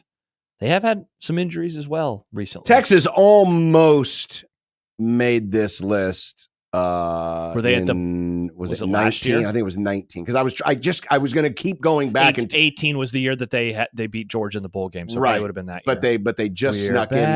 They just snuck in at number 25 at the end of the season. Yeah, after they had fallen out and then got back in. Yeah, prior to as they were a preseason top 10. By the way, speaking of injuries, an update on Jordan Addison from Matthew Collar. Injured his ankle, unlikely to practice tomorrow, but Kevin O'Connell doesn't believe it to be serious. I think he's going to be okay. Kevin O'Connell. Well, and then when he comes back to work out with the team and he looks down the row of lockers and he sees who is a starting quarterback, it's going to be like Dangerfield in Caddyshack. Oh, my arm! It's broken. Hopefully, he doesn't get mononucleosis. And they're gonna end up hoping to find Danny Noonan filling in. Well, coming up next, it's time to help out Omaha's based award, right? Awesome. Well, yeah. I mean, yeah, you got Johnny the Jet. Yep. The Jet Award goes to the best returner. Yep. That back in the day would have probably gone to a Nebraska guy every other year. Yeah, now those days are over. Sadly, those days are over. Hey, but they gave it to maybe the best they'll come back. returner for 3.8 yards per return. But here's a way we can get the Jet. We can help out the Jet Award so that when Nebraska does become great at punt returns again, when will this be? Hopefully sooner rather than later. That'd be nice. And as per usual, I swear it smells awesome in here now. I swear Michael just has an oven in his car. He just always bringing food. What a guy! He's such a nice guy. We have food in the studio. I can't wait to eat it. Next, 1620 The Zone.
We're very. What happened? Michael's like an old maid or something. Just constantly cleaning up after What people. a guy. Well, we're trying to choke down the, not choke down as if it's a bad thing. No. The pizza's very good, and thank you. Thank you, Michael. But we were trying to do that during the break while also talking about the movie this week for Movie Club 200. Wow. That's right. The 200th movie in the history of Movie Club. Thank you, The COVID. Empire Strikes Back, which, of course, you can watch on Disney, or it's always playing every other weekend TNT? on either FX or TNT. I get so mad when I walk in and my wife is watching any of the Star Wars movies and it's not on Disney. I'm like, why are you sitting here watching it with commercials? When we have Disney? I know. Flip over. What are you doing? Do you not own them on Blu-ray? We actually have them on Blu-ray. I also own every one on But Blu-ray. the only Blu-ray player's in the basement, and the only person that uses it is Miles. I don't remember the last time I used a Blu-ray player. The only time I ever use it is when I rewatched Smokey and the Bandit, and even this year it was on streaming, so I didn't even use it. I bought then. that. We bought that. Yeah. We have it on digital. We have it streamed. I watched. Okay. Yeah, it's on Amazon, I believe. We own it. I think I watched Die Hard 2 on Blu-ray because it was a rewatchables like a couple of years ago. And I was like, well, I own the Die Hard movies. I'll pop in a Blu-ray. Otherwise, I just stream everything. Yeah, it's been a while. But the Jet Award Foundation auction is coming up here in about 9 days. Next Friday. Over at the Hurrdat Sports Bar there in La Vista, just off the interstate. And, of course, this is going to help fund and get the Jet Awards going. We want to keep it here in Omaha. We want to make this bigger and better. Michael, of course, is the... Are you? I'm the executive director. You are the executive director. I'm the executive director, Could you give yourself a new title? Like... What title would you like me to have? Well, how about the Supreme Emperor? No, that's okay. Thanks. Or the Supreme Chancellor? I don't think Emperor ever works out well. Like in the history of the world. Supreme Chancellor. I'm sure that doesn't work out either.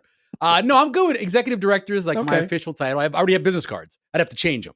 That's a lot. And I have like 250 left. Yeah. So I don't want to change. Maybe when he gets business to cards. a dozen left, when they're almost gone, he'll really start thinking I about. don't think I hand that many out, but yeah, I'm gonna have this. All this goes towards scholarships. We hit a landmark this past semester. So over the summer, we've served over 400 students in terms of scholarships over at Metro Community College, which is pretty cool. It's like $1.6 million from us, and then matching dollars from MCC. And so we're trying to, continue to add that. We have 45 new students starting in the fall, which is pretty awesome, making and earning, because of their scholarship, $13,000 over 2 years. It is the second largest scholarship over at Metro. That pays for their books, it pays for tuition, it pays for fees, and extra stuff, because, cost of living in college. Oh, you get a flat, whatever, Yep. So we have a little bit extra on there as well. So they're $13,000 per scholarship? They get that for 2 years. Yep, that pays for that. That's awesome. And then if for some reason, I speak as someone who went to school for a long time. If you don't finish, in those 2 years, there is some extra there for you to be able to. If you don't need it, then it just goes back into the kitty and the people who need it after you get it. So yeah, we've done a really good job of stretching out those scholarships and making them last and making sure the students get everything they need so they'll be able to graduate. Right. So it's not just about, keeping the Jet Awards going, but it's keeping the scholarship fund going as well, which is so important with, and listen, trade schools, awesome. Just absolutely awesome. People can find the kind of career they want. Metro does a great job. What you guys do in here is a trade Mhm. over at Metro. Yep. You have not only a broadcasting class, but you got the audio visual stuff over there. Absolutely. They have 15 different majors that apply to what we do, whether it's production or on air. So everything that you pretty much see is a trade. It's not like just what we talk about with construction. It's not just construction. Yeah. The foundation auction, which will be again 9 days from now over at Hurrdat Sports Bar in La Vista, it's only $30 a person. Actually, if you order your ticket before midnight Friday, it's actually half that, so it'll be $15. Oh wow! But you have to use a code, and the code is the zone. Oh, so you use the zone, use the code the zone, and it gives you a ticket for $15. And with that, you get a free drink from there, and you also get put in. We have raffle tickets when you come in. We're going to give away a Jet Award ball. I have this 100-year ball. Have you seen the 100-year football for Nebraska football? No. From 1969? No, it's this. It just came out last year, and it has the stadium on one side. It has the trophies, and it has 100 years of Nebraska football. Oh, at Memorial Stadium. Memorial Stadium. Oh, yes. yeah. Yes. Okay. So that I have one of those. That's also going to be raffled.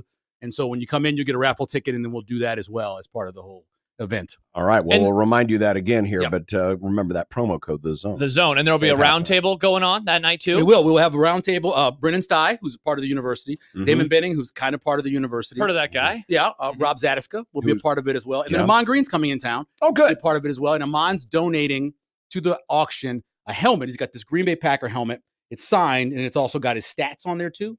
Leading rusher in the history of Yep. Green Bay Packers, Hall of Famer for Green Bay Packers. And so that's another thing we're going to auction off as well. So, what other great auction items do you have? Oh, we have. So this is really, people are so nice. Okay. Good. This has been a long month for me. Long month. And so like a lot of times you think about people and you're like, people are jerks and whatever else. And so many people have come forward to donate, to say nice things. I lost my sister 2 weeks ago. And so they come in and say that kind of stuff. And one of the people who reached out was Grant Wistrom. I talked to Grant a half a dozen times for different things. And supported his wife when she was going through the event she does. Mhm. Anyway, he donated a jersey.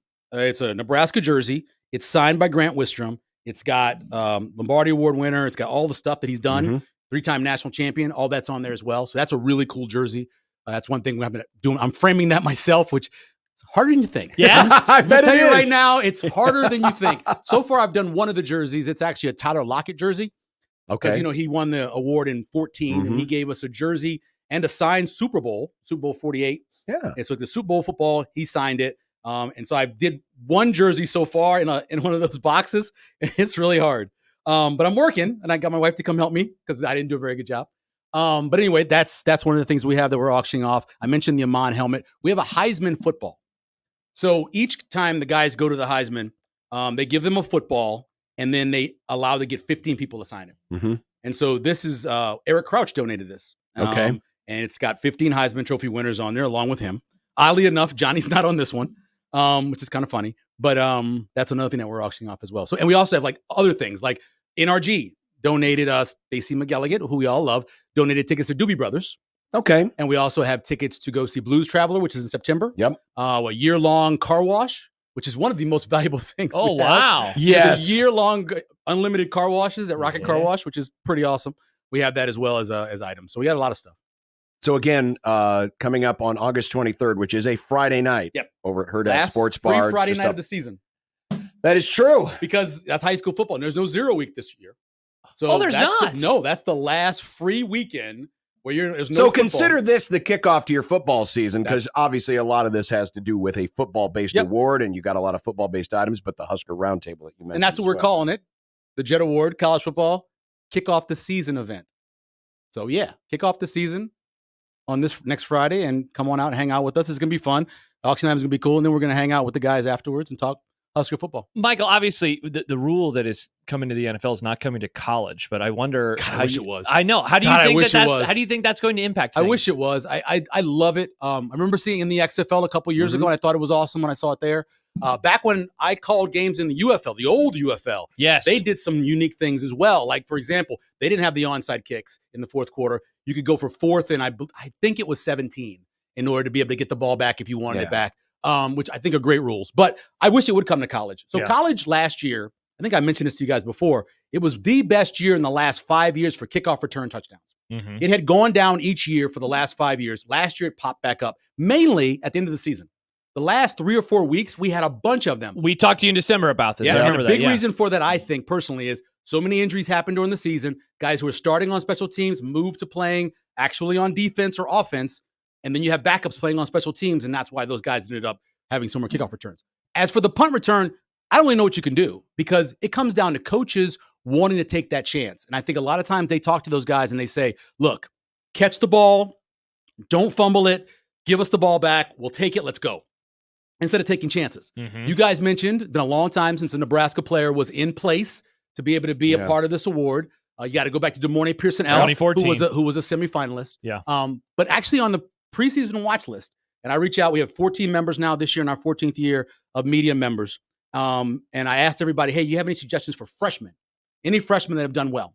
And we did get one suggestion. It was Ja'Cory Barney. So Ja'Cory Barney is on our preseason watch list. Interesting. Yeah, he's the only freshman I got. It's because of the return that he had in the spring game. I know that's why it happened. But we got a bunch of guys who were semifinalists, either this past year or the year before that. And if you really want to know how valuable these returners are, look at the guys who last year were in our final 15 or our semifinals. 8 of those guys have transferred to other schools. Wow. From Marshall to Notre Dame, from Houston to Texas. Those guys are Big like, jumps. they look and they say, oh, this guy's got some skills. I'm going to bring him in and I'm going to bring him to a bigger school. And so you see that happening a lot as well. So I if you look at our watch list, which I posted, I think it was on the 1st, when I went August 1st, I posted that. It's a bunch of guys that are incredibly talented and make a difference. One thing that it's sobering, and we're going to visit this here in just a second, regarding Nebraska and its inability to return punts. But it's and I know we pick on Nebraska. It's not just a Nebraska thing. Obviously, kick returns, punt returns, because of specialization. You know, the rugby style punts on the punting side of the ledger, kickoffs. You know, guys are just booming the ball out of the end zone. It's been de-emphasized, but I'm just looking back here on CFB stats, and while the average per kickoff return hasn't changed much, what has changed are just the raw number of yards. So in 2023, there was 2 teams, Texas State and UNLV. Jacob Jesus. Yes. Yeah. Who had over 1,000 yards in kickoff returns. Yeah, that's because they get a lot of points. But if you go back to 2009, you have to go down to 98th place. I believe it. Yeah. Virginia Tech. Before you get to a team that is sub 1,000 yards in kickoff returns. Wow. That's in 2009. Yeah, so 15 years ago. And if you go to the punt side of the ledger, again, just looking at raw punt return yards, in 2023, the national leader was Texas with 381 yards. Okay. USC was second with 357. In 2009, those would have placed, looks like 9th and 12th in the nation. Oklahoma had 699 yards in punt returns. And if you look, in the touchdowns column, that was 2009. Okay, that was that. I'm just going back as far as CFP stats goes. Right. But it shows you the difference over the last 14 years and the number of touchdowns way down as well. That's another reason I want to see some of these new NFL rules come into the college game to bring that back to where it was. And, I don't know if you'd have told, say you'd have told Tom Osborne in 1977 that if you took a fair catch, it went to the 30. Say you told him that, would he have taken it? Just so many yards Instead of returning. Because his 20 thing was always, if you give me 10, you give me a first down, either on the punt return or the kickoff, meaning you get to the 30-yard line, which is past the 10 yards, or you return a punt for 10 yards, we're going to get some points, at least a field goal. If you told him he was going to get the ball to the 30-yard line, you think he would have tried to return the ball? Because really, bad things happen 1 out of every 5-6 times somebody tries to return. Holding penalties and something you're backed exactly. up inside so your you own end up 10. inside the 15 or the 10. So you got to wait. Yeah. If you're a head coach and you're trying to keep a job, you're trying to win games, you're trying to score points, you really have to judge. Though I would say this, and I might be, looking real nerdy at this, but Nebraska was so disciplined on their special teams that they rarely got blocking penalties on special teams because they were so drilled and disciplined in it. Kansas State, same way. Yeah. Virginia Tech with Frank Beamer. Jed. Although Jed will tell you that's not true. Yeah. But so you're probably right, though. I mean, the change in some of those rules to get that extra field position, especially in an era where they were running the ball a lot more, that meant an awful lot. But, it's also a mindset thing, too. And, we have to give credit. I know we kind of bemoan the lack of big returns in special teams, but you also got to give credit to the defensive I was going to say, teams, they're doing a good right? job. More guys are playing that are starters. More guys are playing that are starters. And you got the They're better kickers who can just drilled. kick the crap out of the ball now. Or remember, one of the things that Saban did, and just shows you, both Belichick and Saban, every year they would do something different in their kickoffs. So one year they did the bomb kick where he did really high. One time where he tried to put it in the corner. One time where he tried to only about the 15 to the 10-yard line to force you to fair catch it because it's so high. So those coaches always come up with new concepts. That's what we don't know yet. You can, if you watch the first week and a half or whatever of preseason and you watch these returns, you don't really know what they're going to do. So far, you see what we're just going to kick it off and we're going to try to return it. There are going to be some trick things that are going to happen. Kickoffs are going to be different. I think they're going to do things that you're going to be surprised over the first couple of weeks. But if you look, a bunch of teams drafted specialists this past year, right? They went out and they said, and Cordero Patterson, the Steelers signed him. They went out and drafted specialists, I think, because they know this is where you can get a big play now. Yeah, I can't wait to see what that looks like when the regular season starts. Because John and I were talking about it yesterday. But Sean McVay, he was on the broadcast on Sunday, and there was a kickoff at one point, and they asked him, like, "You hope to see a return here?" And he's like, "Definitely not." Booted into the end zone. Yeah, and I'm trying to figure out is it because take the 30-yard line, or is it because I don't want to show anything? And now if it goes into the end zone, it goes to the 40, right, or 35. It's like a first. Well, that's like when getting out of bounds. When it doesn't end up in the landing zone, right? But if you get in the end zone, though, I think if you get in the end zone, where does it go to? End zone, I think, is still the 30, right? I thought it was the 35 for some reason. I thought it was extra yards, trying to convince people not to kick it in the end zone. Oh, kick it out of the back of the end zone. Yeah, out of the back of the end zone. I believe that's what it is. Yeah, if you kick it out of the end zone, it's just like kicking it out of so bounds. If you just rocket it, as far as you can. Yeah. Which guys from the 35? That's not bad. That's not hard to do. No, most of those guys, most from of the 35 guys, they do it anyway. Can kick it anyway. Yeah. New kickoff will require the kicking team to have 10 players. Oh wait, I'm just trying to find. I searched 40-yard line just to see. Yeah, I know if it's not in the landing zone, which is the 20-yard line. So if it's not at least to the 20-yard line, then it comes out to the 40. Right. Because it's basically treated like I thought I saw kickoff short of the landing zone or out of bounds, short of the goal line will be placed on the return team's 40-yard line. Okay. So if you are short of the landing zone, which would mean be hard to do. That'd be you'd have to pop it up and or have you, to go. You'd have to shank it, or you shank it, or you shank it. But that's the thing is, I mean, the philosophy is if you're trying to do that because the setup zone is only a few yards ahead of that. Yeah. If you could get somebody who could pooch a ball and just drop it, like, let's say the 15-yard line, you would think you would have a pretty good advantage. You have an advantage, yeah. You would think you would have an advantage. But so far in the preseason, I haven't seen anybody do that. No, I haven't either. That's what I'm saying. We're going to see everybody's ideas in the first couple of weeks. They're not going to be putting it out in preseason. Nobody's going to do it now. No. But when they're going to have ideas, they're going to figure things out. They're going to try stuff. The Steelers have always been a great special teams team. Obviously, the Patriots under Belichick were a great special teams team. Those kind of teams, those kind of coaches, they're going to do something. It's going to be tricky, I'm sure. Oh, by the way, you guys mentioned that first week of the season. Vanderbilt, Vatek, I believe, is who you're talking about. Vanderbilt has Diego Pavia. I would not necessarily think that they're going to win that game. I wouldn't be surprised. Okay. Vanderbilt's got Diego Pavia, who was one of the most exciting players in all of college football last year. Diego, he is going to put up numbers. That'd be against hilarious. Everybody. Then because the team that a lot of folks have been talking up all offseason in Virginia Tech would I don't like that. Vandy. I don't either. When people talk up the same team, I'm concerned about that. It doesn't. When that happens, it usually doesn't. Somebody's got to come from the realm of the unranked. No, and I understand. Somebody's going to get there. It's got to happen. It'll happen. But I don't. That first, and maybe it'll be Vatek. Maybe they lose that game, or maybe it's a close game. I think the line's something like 13 or something like that. Yeah. I just kind of like Vanderbilt with Diego putting up some numbers. And it's in Nashville. It's too. in Nashville. It's at Vanderbilt. And Clark Lee's a good coach. He is. Now he says some crazy stuff. Like, we're going to be the best team in the SEC. Like, calm down, kid. Yeah. But I think they're going to be pretty. Kurt Signetti at Indiana now. That guy's saying some that guy. stuff. Google me. Just Google me. Yeah. That's all you got to do. Google it. Hey, matter of fact, we're doing the show on Friday together. And I have a stat for every team, every Big Ten team. Yeah.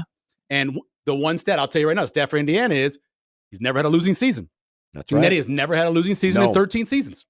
He's like 129 and 30 or something like that. Remember, we had a conversation. We talked about Indiana recently. Well, but this was they have a nice schedule. This was a few months ago, where I can't remember how I phrased the question, but it's something about this game could be a make or break. I can't remember John if it was coming make or up break. with another excuse to not say Colorado's the most important game on the schedule. But yeah, Indiana's a huge game, right? Huge, but it's like after Colorado. Oh, I know what it was. It was this game is the tipping point game. It was the tipping point game between going over the total or going under the total. And I said it was Indiana. The total, we're talking about the wrong total. The only total that matters is 4.5. 4.5 is the conference total. That's the over-under for Nebraska. They go over 4.5, they're probably 1-8. Yeah. They go under 4.5, it could be 6. I mean, that's a big difference when it is. That 4.5. So that's the one I look at and I say to myself, if they get over 4.5, which I believe is plus money, wouldn't be a bad bet.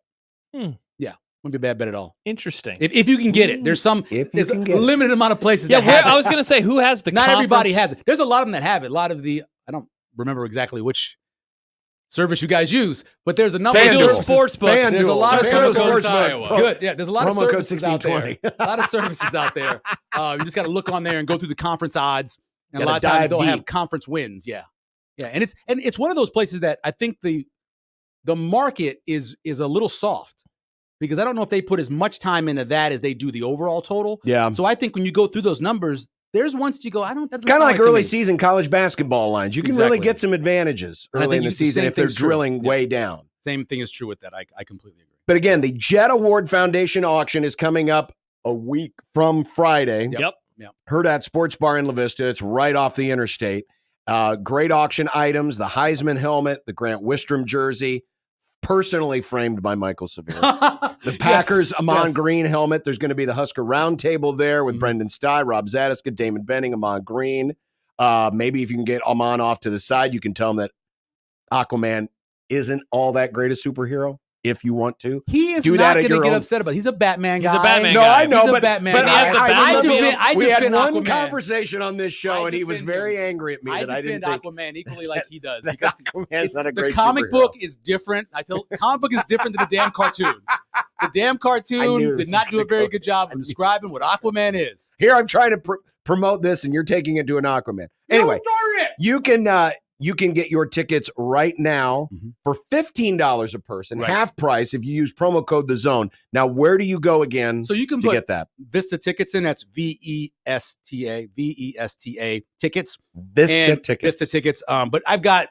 You can go to jetaward.com, the website. There's a link there. There's a link on my Facebook, on my Twitter, my Instagram. There's links all over the place. Yeah, so go to thejetawards.com. Yeah, go to jetaward.com. And use promo code The Zone, Yep. and you get Yep. $15 get-in price, which does include a drink ticket. And raffle. otherwise, you pay $30 a person. Yeah, So and you we'll get have half raffle price. tickets too, and Yes. we have some good raffle items as well. It's going to be a good night. And again, it's going to. We talk a lot about what the award is about, but the scholarships The are the ultimate scholarship reason is why the we big do thing. this. Yes. One of the reasons why I chose to do this job, I was an education reporter for years in Albuquerque. I believe in education. There's no other way that we're going to get these people, and I mean people across the spectrum, out of poverty other than education. Yes. Secondary education, post-secondary education, that's how you get out of poverty. You get a job, you get a degree, you get a job, your son, your daughter sees you get the degree, they get a degree, and it just keeps going on and on. That's the way we have to do Absolutely. it. And the trade schools are an excellent resource. And so the proceeds go to benefit the Johnny Rogers Career and Technical Scholarship, Yep. which many people have already benefited from and have changed their lives. Over 400. This can be the same thing. There was a question from the Facebook comments. Reggie says, is there a way to donate outside of these big events? Yeah, sure. If you go to the website, JetAwards.com. thejetawards.com. TheJetAwards.com. There's a donate button right when you click on. Yeah, donate button. As soon as you get there, it's on the front page. You can always click that and donate that way if you want to donate. Yeah. So go to thejetaward.com. Yeah, that's an easy way to do it. I appreciate that. But we've had so much help from the state and from the city. The city of Omaha has provided enough scholarships. I think it's about enough for 10 scholarships each year so far since we've been doing this. Mm-hmm. And they're probably going to up it this year to where we'll be able to give 20 scholarships based off of the money that they Think about the difference that's making. Workforce development is the number one thing for the governor, the number one thing for the mayor, number one thing for all politicians. Mhm. Workforce development. Get people to work, let them pay their taxes, collect their taxes, do what you're going to do with that money. Exactly. Yeah. big time. So again, find out more at thejetaward.com. And we'll certainly be talking more about this on Friday as well when Michael comes back in to help co-host the show. Just tweeted out the links and some of that information and the Yes, promo code as and well. we'll do and that. the discount code goes all the way till midnight on Friday. So Midnight this Perfect. Friday? This Friday. Midnight this Friday. So you got a couple of days, but don't hesitate. Do not hesitate. Show no mercy. Nice. Go get registered right now so you can join Michael and everybody at the Jet Award Foundation auction on August 23rd. The Yeah, think final about- day without Friday football. Think Wow. about my mental health. Buy tickets. Yes, this is very important. Think about Michael's mental health. Yes. Michael's very stressed trying to put together these damn boxes, and helmet cases are not easy to put together either. Really? You bought a helmet case before? No. The 4 sheets of glass, the mirror on the bottom. Yeah, I did. They're not. I'm easy. bad at No, folding they're not. boxes together for to-go you got food. the good ones. I just got the cheap plastic ones. Yeah. Oh no, these are glass. They have the glass on the bottom, and you're putting them together, and you don't want to break them, and it's stressful. I was sweating like I don't know, whatever kind of animal sweats a lot. I was sweating like that and I'm in the office, the air Like conditioned a office. sweaty and animal. I'm trying to put the thing together, and He is an all-purpose executive director. He Hey, doesn't every just dollar- farm this stuff out to other folks. every dollar I save putting these things together goes back to there instead of having to go to a place, and it's very expensive to get people to that's frame true. a jersey. I was shocked. Maybe someone could use their Johnny Rogers scholarship on learning how to frame these jerseys. things. Go to Metro, And learn not that for charge- 2 and years. not charge You can as come much. work for Michael. I could do it. I could do that. That would be great. Yep. All right. We'll look forward to Friday. Sounds good. Looking forward to the movie. Yes, Empire Strikes Back. I'll is be the movie club, joining. and Josh will join us in the movie club. I'll be as well. joining. Is he gonna get on just to hate on Star Wars? Is that what he's gonna do? No, this is my favorite movie. It's my favorite one. Better. It's my top. It's in my top 5. It's my favorite of the Star Wars Oh, movies. it's my top 5 of all time. Yeah. Yeah. It's a great movie. It's a great movie. Yeah. That's why I wanted to pick that one. I wanted to pick that one. I'm happy that you did. I haven't watched it. Yeah. I don't know how In long. a week. It's been a while. For me, it's like been 2 about weeks. a week. I watched it Yeah. about a week ago. Yeah, Nice. no doubt. It was there. All right, that's Michael Severe. We Thank will you, Michael. continue. We got Thank more you, to Michael. come, including Dumb Debates on 1620 The Zone. But first, Josh and John here for the FanDuel Sportsbook. We were just talking about some of the upcoming things Conference to watch. lines. To watch for in college football. We were talking about these new rules in the NFL and what that will mean. Well, right now, if you go to FanDuel.com/1620, new customers, you can get $150 in bonus bets if your first $5 bet wins. Whether it is one of those season-long props, I've been listening to a lot of pods. One of the teams that one of those pods liked was the Lions to go with the over. Certainly follow the injury news, though, as training camp unfolds, because that might affect the number, and it could affect if you are a winner or a loser. Again, just use that promo code 1620. Gee, I wonder. Could I find, look, Sam Darnold plus 2,800 to have the most regular season passing yards? I mean, the miracle could happen. It could happen. Or maybe you just go and you find old Sam Darnold and you just take the under on whatever his total it might be. You can do that and a whole lot more. Go to FanDuel.com right now, and any winning $5 bet, that first winning $5 bet can net you $150 in bonus bets. That's if that first $5 bet wins. Visit FanDuel.com/1620. Get signed up today just in time for football season. Again, FanDuel.com/1620. 21 plus and present in Iowa. First online real money wager only. $5 first deposit required. Bonus issued is non-withdrawable bonus bets, which expire 7 days after receipt. Restrictions apply. See terms at sportsbook.fanduel.com. Gambling problem? Call 1-800-BETS.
John, we were just talking with Michael about football season and how it's going to be here soon. Well, one of the ways that you can celebrate is with 1620 The Zone and Liberty First Credit Union as they present Ralston Days, sponsored by Liberty First Credit Union. Ralston Days! All of our stations, it's 16 days away. The 30th through September the 2nd, Liberty First Credit Union parking lot, free admission, carnival rides, music, as well as food trucks and more. More information at 1620thezone.com. Yeah, it's free to get in, man. You can't beat that. Gotta love free. Like the free food that we got from Michael. I love free food. What's for dinner? I don't know. I might not eat. I got to tell you, Casey's, you got competition. Mm-hmm. For gas station pizza? Mm-hmm. I'm assuming that was an all-meat pizza because it had sausage, bacon, and it had all the meat. And pepperoni. We have the meat. They use the big pepperoni, too. They use the big pepperoni and the sauce. I really like the sauce. I do like the sauce. It's got a very basil-forward. Wang. Oh. A lot of places, their sauce is too sweet. I don't like a sweet No, sauce. theirs isn't. No, it's not a, at all. It's a savory sauce. Yeah, I'm a big fan. QT. Was good. QT doing it well. And again, go to the jetaward.com. Find out more about the Jet Award charity auction a week from Friday. Make Michael's life easier. And more importantly, make life easier for those who are looking to get some great scholarships through the Johnny Rogers Technical Scholarship Fund. There you go. So they can start their careers. Get some people in the workplace, man. Go to work. Nice. Unlike you this last week. I was vacation. Interesting. See, that's the nice thing. When you get a job, you also get vacation and benefits with it. I do like vacations. I mean, paid vacation, that's a good thing. It's pretty sweet. I like it. Some people say it might be the best of things. Vacation. Poll question, is vacation the best? Of things. Of things. We were on the subject of the AP poll a little while ago. Oh, God. Poor Florida. The Florida Gators. They have 12 games, remember. They have 12 regular season games. Yeah. 8 of them will be against preseason top 25 ranked teams. Actually, they're all against preseason top 20. Yeah, and 4 of them are in the top 10. Yes. Yikes. And that's just Miami, preseason. Texas A&M, Tennessee, Georgia, Texas, LSU, Ole Miss, and Florida State. Wow. The good news is they do, well, I guess it'd be 4 at home, 3 on the road, and 1 neutral. Yeah, the Georgia game. Yeah. It's going to be tough, man. But that is a tough schedule. They and then lose that opener versus Miami, and everything could go to hell. That, you know what's crazy about this? This doesn't even include the UCF game. They play. That's a good point. They played the 3 big Florida schools in their non-conference this year, which I cannot imagine it's ever happened before. Certainly not that I can remember. I give credit to Florida, play UCF. man. I give credit to Florida. I like it.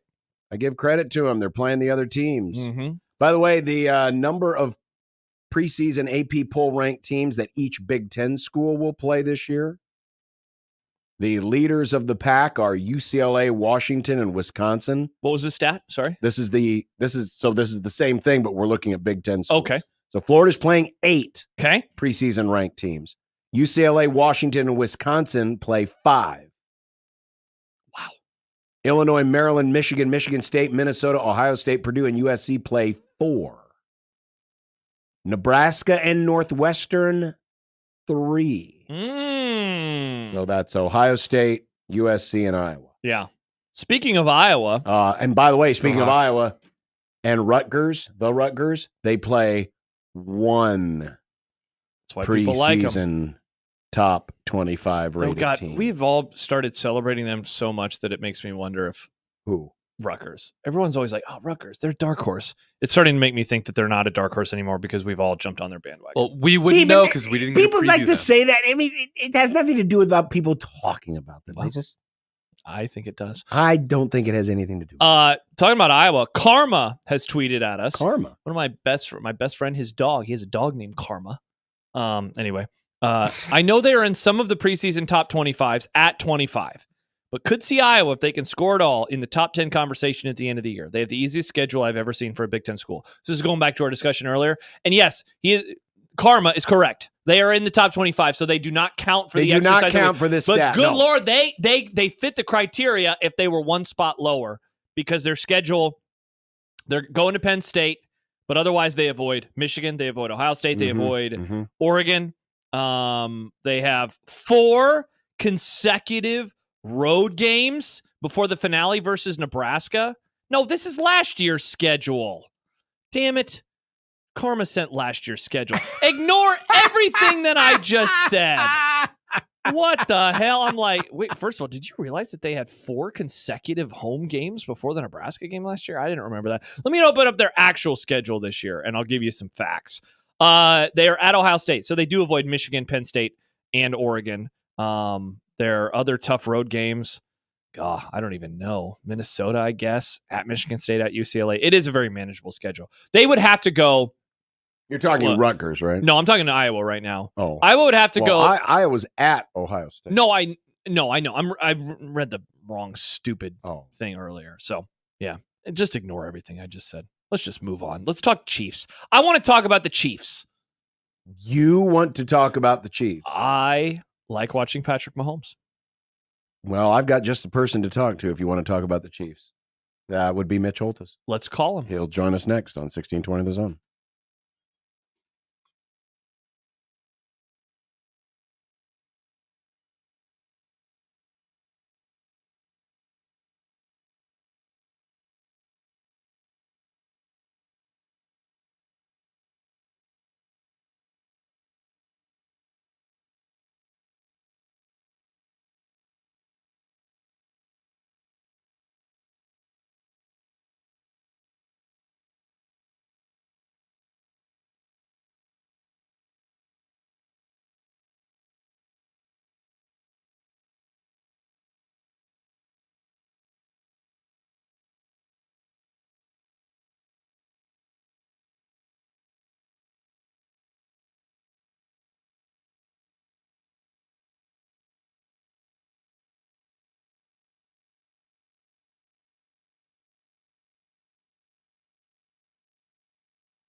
nose, 3-tech, DN, or, whatever, man. But whatever opportunity I'm faced or, that's presented to me, I try to maximize it as much as I can. About raising the bar each year, and, you gotta put a little more time in each year to detail things and make sure you're still learning about it, So, I take that stuff with, with my pride and, with a grain of salt because, I love what I do. And, it's my job to be able to be versatile. And I got guys relying on me to do that. So, it's my job. And, I'm just filling in my shoes or I'm just doing what I'm asked to do, man. Yesterday, Mitch Holthus, the voice of the Chiefs, brought to you by Hy-Vee, official grocery partner of the Kansas City Chiefs, told us he was going to feature someone who he thought was maybe the most underrated Chief. Oh. You just heard from him. It's Mike Dana. Dana. Why did you want to identify Mike as that guy? He makes the most plays or creates the most plays that people don't give him credit for or notice. Let me just give you an example. All right, in his 4-year career prior to this point, Mike's had 17 sacks in 4 years. Mm-hmm. So not great, but he'll flash. And 39 quarterback hits, 4 forced fumbles. In the playoff run to the Super Bowl 57 championship, he had 8 impact defensive plays, like major plays. Last year in the run to Super Bowl 58, he played 183 plays in the playoffs. He can play every position on the defensive line. Part of Spags' secret sauce and being the mad scientist is Mike Dana, because he'll play inside in the A-gap. He'll play head up on the nose. You just heard him say it. But he can do everything well. He's not Chris Jones. He's not Nick or Joey Bosa, but he's a really good player. And the Chiefs re-signed him in the offseason. I'm glad they did, because right now I don't see anybody in the roster who would replace what he does, how he does it, and the level in which he does it. And people just don't talk about it. But he is a key piece to this team. Yeah, and Mitch, last year, he had the most tackles he had ever had in a season, the most sacks. You mentioned 17 that he's had in his career. 6.5 of those were last season. Like, what does a year 5 look like for him? Like, what does a potential, continued jump look like in year 5? He gave you a glimpse. And are you going to double Chris Jones? Maybe you should. But Karlaftis is ascending. Felix Anudike-Uzomah is making progress. You get a Menahu back at some point, you're going to be a menace up front. And then Dana helps that, and he also is helped by that. I could see him, but think about explosive plays, like a 3 or 4 forced fumble year, not just in a career, and passes defensed, sack strips. I think those are coming, and probably at the highest level he's had in his career for Mike Dana. Mitch Holthus joining us from St. Joe. Saw today that Jawan Taylor, starting right tackle, left practice early with a shoulder injury. Do we have any new information of what happened this morning? No, we're waiting on that one. He went up the hill in the cart. That always gets everybody's attention, and you kind of fear the worst. I mean, in 31 years, I've seen too many cart rides that aren't good news, but I don't necessarily get that this is bad news. And kind of waiting to see, it's still pretty fresh, and waiting for affirmation of whether it's something really to worry about, or, hey, we're good. He'll be ready for the opener. Let's just, get him ready to go for Baltimore. By the way, there's a video going around. Apparently the Chiefs had a magician at camp this week. Blake Vogt, I believe is how you say his name. Yes, it was David Blaine. Yeah. And apparently he was freaking out some of the players. What did he do? Like making quarters disappear out of their hands, and, pen marks show up where they weren't before. And it's actually pretty funny. I need to watch this whole thing, but he didn't make anything of yours disappear, did he, Mitch? Oh, he did. So Eric Stonestreet, he of the Modern Family fame. Yeah. Big Good Chiefs dude, fan. Right? We have all these comedians, Paul Rudd, he's a huge Chiefs fan, Sudeikis, Rob Riggle, David Koechner, Rob Riggle. Yeah, what is it with all the comedians liking the Chiefs? I don't know. Heidi Gardner, she loves the Chiefs. Well, if you were a Chiefs fan in the early 80s, you had to have a sense of humor. It wasn't a great time. So Stonestreet goes, hey, I'm not going to leave you out of this. He brings him up to me, and the guy goes, hey, you got a Sharpie? I go, yeah, here's a Sharpie. He puts an X on the outside of my hand. I'm like, that's cool. Then he pinches it, and he goes, open up your hand. So now on the inside palm of my hand is the Sharpie mark, and it's not on the outside. He moved the Sharpie mark. Oh, yeah. Oh, I looked at Stone Street and I go, hey, funny man, who's this guy? So, yeah, I was the same way. I'm like, yeah, okay, let's move on. But it was pretty awesome. And, part of camp, you guys, it brought a little levity to camp. And I think it's pretty cool. And these comedians that do show up, it's kind of fun. The Fonz is one of our fans. Henry Winkler's a Chiefs fan?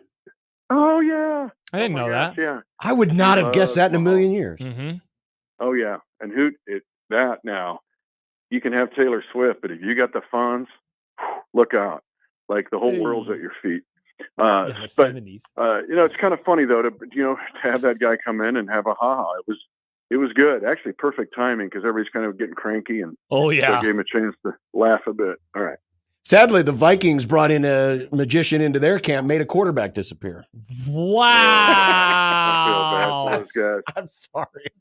I'm sure they were going, hey, we're going to have Sam Darnold. All right, let's go. And that division's going to be it's going to be awesome this year. That's a great division this season. It is a good division this year. Yeah, I'm excited to watch those I'm games. going to give you one you can talk amongst yourselves when I come off that I think is a big deal.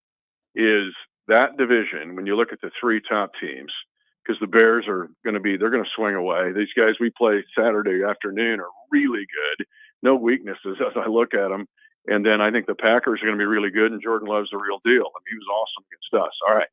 Guess who they cross-pollinate against in the AFC? The AFC South. Oh. You have Houston, who looks like a dynamo to me. Yeah. Then, not the Houston Dynamos, Houston, the Texans. But then you're going to look, the Colts are always ornery and feisty. Jacksonville's good. They're good. Yep. Now, Tennessee's probably in the role of Minnesota. Yeah. But between those three top teams going across at each other, you'll have some of the best games in the NFL regular season because those divisions, to me, are the most ascending divisions of any of the eight. I agree. That's good stuff. Mitch Holt is voice of the Chiefs, brought to you by Hy-Vee, official grocery partner of the Kansas City Chiefs. All right, Mitch. Well, tomorrow we'll talk again. Who has the most pressure on him in this team? Is it Kingsley Suamatia? I'll get into him next week. There's somebody else not many people are talking about who's facing a ton of pressure as he stares at his dorm room ceiling on the last day of practice. We'll get into that tomorrow. Sounds good. All righty. Mitch Holt is every day here through training camp on 1620 The Zone. Yeah. I'm watching. I saw this video, and he's like making marks on people's hands. That stuff's weird, man. Then they open his hand. That stuff's weird. It is. Yeah. Does it freak you out? It was freaking out some of these Chiefs. They're like jumping around going, no way, man. A lot of sports players are superstitious anyway. A lot of sports players. This has nothing to do with superstition. This has to do with supernatural. Oh. Magic. Yeah. I don't buy it that. It's what is it called? It's about hand swamp gas? No, it's about hand movement. The eye and the maybe hand. Mitch just forgot which hand. Like maybe he marked this hand, but then classic. He was looking at his left hand, not his right hand. The Chargers brought in somebody too to help, loosen up things in camp. He's a winner. Jim Harbaugh. He's a winner. He made integrity disappear. He's a winner, John. Win. W-I-N. Win, win, win. Bold of now you. I'm just...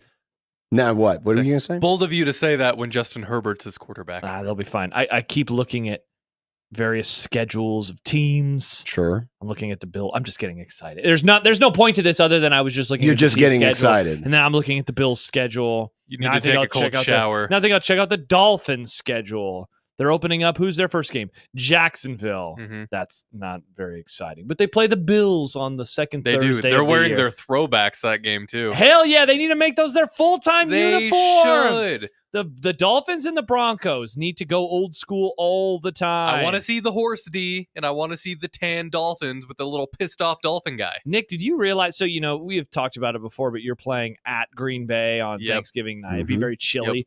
You realize you're closing at Cleveland in the second to last game of the season on Sunday, December 29th. Oh. It's going to be so chilly in Cleveland. Brr, brr. Deshaun Watson, I'll probably be hurt by then. You won't have to worry about him. It'll be Jameis Winston.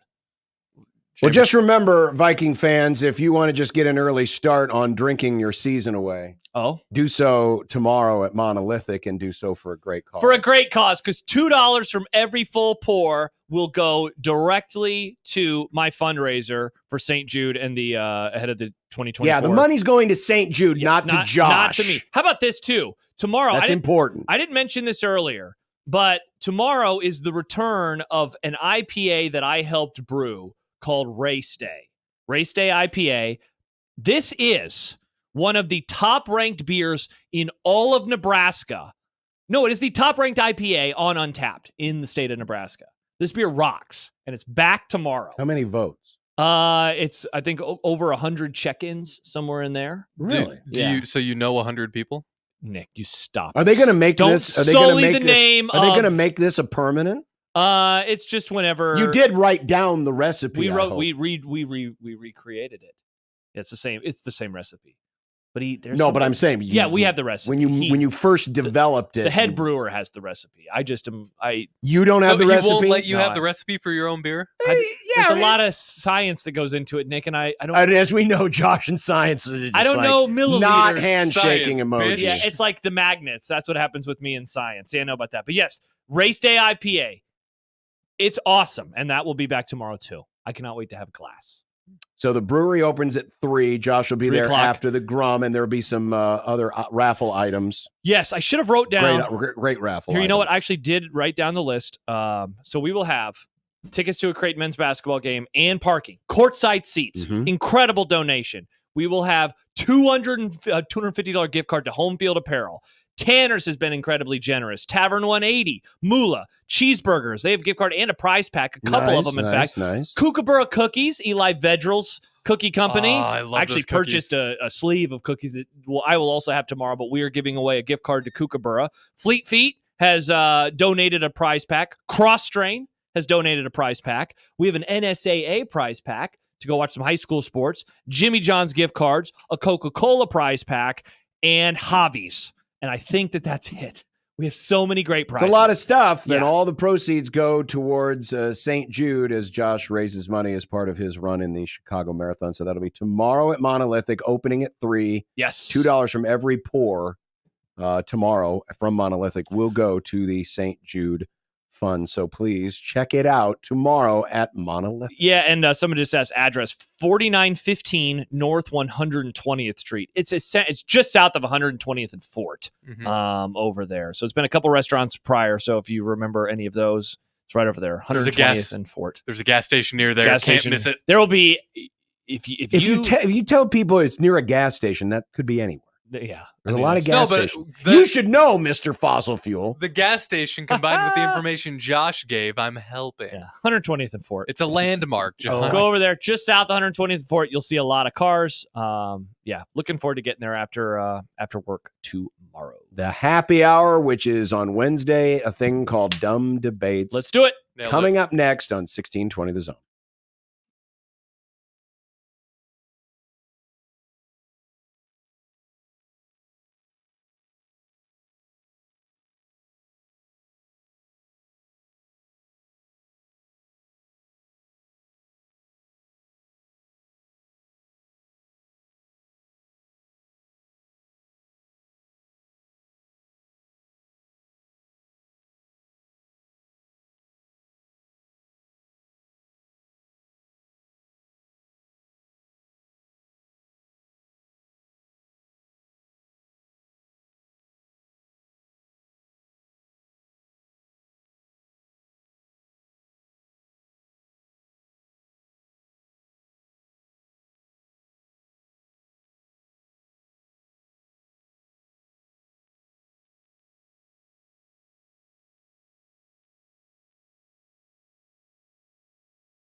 would be nice to have a boat. Throw. It would be nice to have a boat. Throw. It would be nice to have a boat. Throw. It would be nice to have a boat. Throw. It would be nice to have a boat. Throw. It would be nice to have a boat. Throw. It would be nice to have a boat. Throw. It would be nice to have a boat. Throw. From your mom.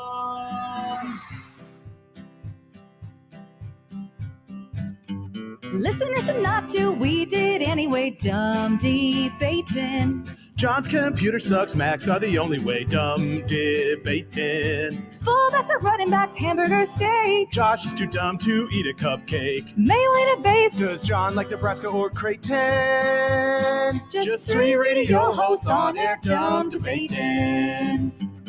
Die for the pylon or give up on the plate, dumb debating. Millennials are great and old should go away, dumb debating. Rarely do we find any common ground. Josh wants his food to be the best around. Even if it gives him fatal flatulation. Just three radio hosts on air, dumb debating. When a tree falls down and nobody's around, you can bet your ass it won't make a sound. Water ain't wet, you know nothing about hydration. Just three radio hosts on air, dumb debating. Just three radio hosts on air, dumb debating. Dumb Debates every Wednesday during the happy hour, and this is the time of week where you get to take over the Grum by sending us your dumb debates. And it does not matter. You don't have to send them in on Wednesday. I mean, we can archive these things. In fact, I've many that are archived. The archive boys. And we will visit and we will debate. It's the warehouse from Indiana Jones, but full of dumb debates instead of artifacts. Nick, that could be a meme. It could be. You could make a fun meme where it's him wandering through and it's like, is the hamburger a steak? Is a fullback a running back? Why? When does it go from laundry to, what was that question? When does it go from laundry to clothes? Yeah. Clothes to laundry. Yeah. When does middle-aged end from last week? Uh-huh. Would you like all of your food to taste better every time you enjoy it if it means your farts get 1% worse each time? Hell yeah. Josh said, yes, I want to end the world with my noxious, explosive gas. Real quick. Yum, yum, yum, yum. Speaking of farts. Yeah. My girlfriend has a pet snake. Has a farting Wow. problem. Unreal. Wow. They've barely been together and Nick's going to talk about her farts on the radio. Yeah. She has a pet snake, right? And this snake... That's why Chimney Rock is eroding. Have you ever heard a snake poop? Because it is like a 5-minute fart noise, and it is both really hilarious and really stinky. Oh, no, I have not heard of it. It happens... Oh, it's I've the never weirdest known times, anyone to too. have a pet snake, so I just... Yeah. We'll just be watching TV, then suddenly just hear... Yeah. 5 minutes, I swear. Yeah, I don't know anything about that. Huh. I guess I've never thought of snake poop before, but, you know... I didn't either until I started all dating this girl. beasts must... Everybody poops. Everyone poops. We got this one sent to us from Jacob Padilla, which was a question that someone on Twitter named Matt asked. Well, I'm glad you mentioned Oh, do you that. have that same one? Well, yeah. Okay. But I also have the graphic, but go ahead, All right. please. So he asked, plane crashes on an island. Okay. Group can only get 3 items from the plane before it explodes. So here are the options. Matches, beer, 5 sweaters, first aid kit, radio, axe, gun with 25 rounds, books, hell yeah, 12 bottles of water, compass, sewing kit, Sewing kit? sewing kit, Sewing kit? sewing kit. In case you need to take legal action against somebody else on the island. I don't want to hear We you got give this me... sewing kit. I don't want to hear you give me crap for reading content You wrong lived again. in, Wow. you live in Des Moines, Nick. there was Iowa. there was the time Damn we it. had the I didn't live word in Des Moines. CORPS. Did you say corpse? He I said the Marine Corps. Marine Corps. Back to the list, boys. Insect repellent, I've already 5 forgotten blankets, most of this flashlight, or 4-person inflatable raft. So that's 15 potential items. You can only pick 3. Do we of have a them. graphic for this? Because I've already forgotten everything. It's literally It's on the screen. Oh, we do. Yeah. Perfect. It's the tweet, Sorry, I the wasn't original looking. tweet Yeah, from Simba Matt is on the screen. So you can only pick 3 of these items off the plane before it explodes. The first thing is the raft. Oh, Got to 'cause you're- save the raft because you you want to might get get- off the damn You island. might be able Also, to leave the island. You might be able to leave If you're the island. person who gets the raft, then you suddenly have a lot of power over everybody else.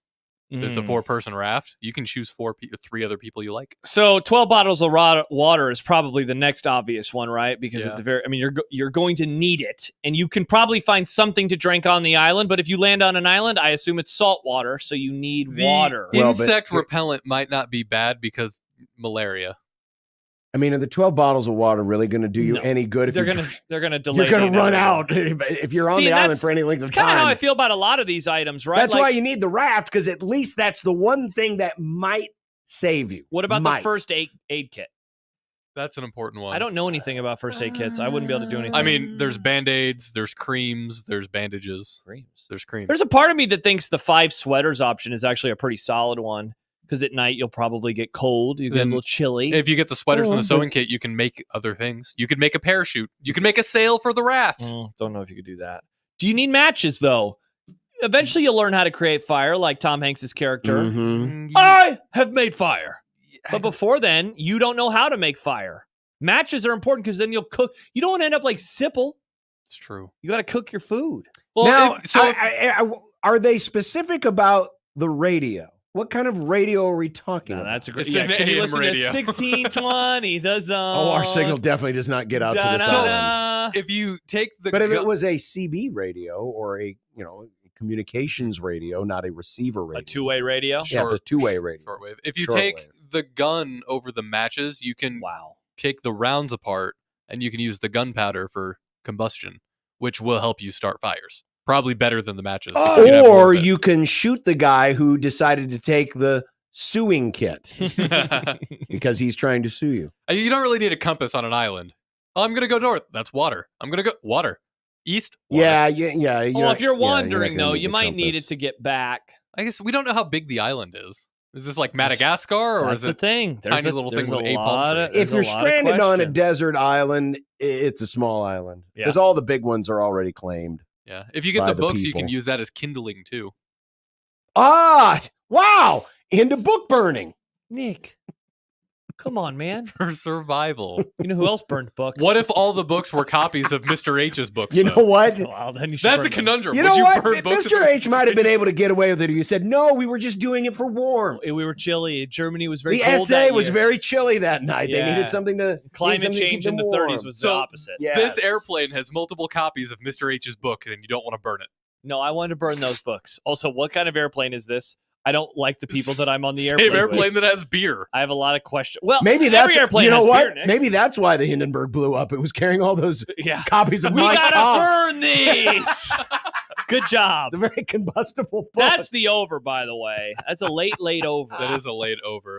Man, John, you made a good Designated argument for the Hitler. 4-person inflatable raft, so I guess I'll do that. Oh, you know what? I pointed out the sweaters. I missed the blankets, though, because we were so focused on sewing kits. See, if you get the raft and the blanket and the sewing kit, you could make a sail for the raft, and that would help you a lot more than just having the raft. Yeah. Because the tide, you can't really control the raft. Yeah, the that way. raft, the blankets, and I'm going with the axe. I was just going to say, what about the axe? Because you can chop down trees and build a raft like a specif- boat. It didn't specify if it was the tool or the body spray. Oh, my gosh, Nick. You stop it. I'm going to assume it is the tool. Yeah, I think John, you chose some very good ones. Though there is a part of me that still wonders if we should be taking the matches. I'm going to 'Cause you go can cook food. Or just take the beer and just get drunk and wait to die. You're going to die anyway. Might as well get hammered while you do it. I think I'm going to do raft, sewing kit, blankets, and water. No, you only get 3 items. Oh, raft, sewing kit, and blankets. All right. See you later, water. Mike makes a great point. You definitely don't need the compass. The sun can tell you your That's direction. true. Wow. Also, the stars. Rises in night. the east, sets in the west. Yeah. I've Learn seen this and heard about this. constellations. Yeah. Jordan. Oh, you'll have plenty of time, and at least the light pollution won't be that bad. Jordan says, just tuning in, did Connor Happer crash this plane? Yeah, he definitely did because he said he could fly it. A rare sports question. Joe in Vegas and Old Man Doug, they only ask sports questions in Dumb Debates. Joe asks, will Matt Rule be on the hot seat if Nebraska was to say go 4-8 this year, considering this year's schedule is considered easy and the ones moving forward being much harder? Yes, of course he is. Yes. 4-8, that'd be a step back. Especially after that loss to the Panthers. I guess a hot seat, he would be viewed in a very...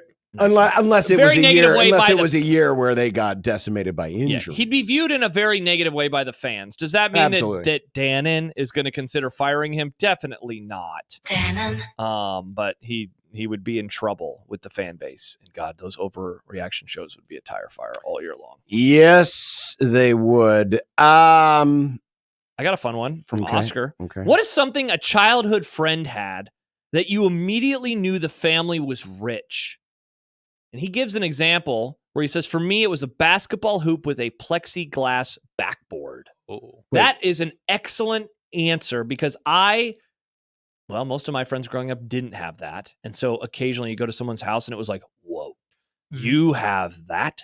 It was the amount of expensive toys for me. Like, so once in a not while, just an expensive toy. Yeah, because like once in a while, like you're gonna get an expensive toy as a kid, but if you have that many expensive toys, oof.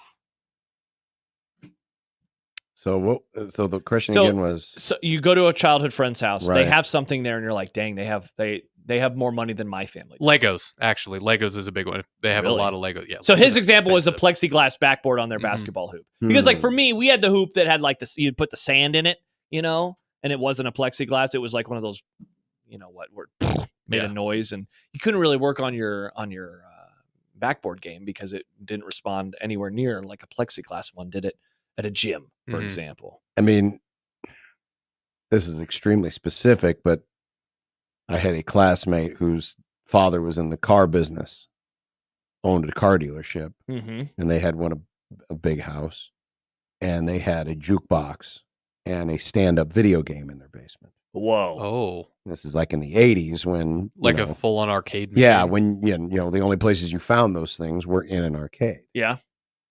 That's a That'll- good So answer. that was That's a one. good. That's a good '80s rich answer. I got one for you. It is, it was actually my high school girlfriend had a bathroom in her bedroom. Oh, She had a. Oh, and that was the other one too. If you had a TV, if the kid had a Uh-huh. TV in his bedroom, Yeah, so we had one of, we had all had TVs in our bedrooms by the time that I got a little bit older.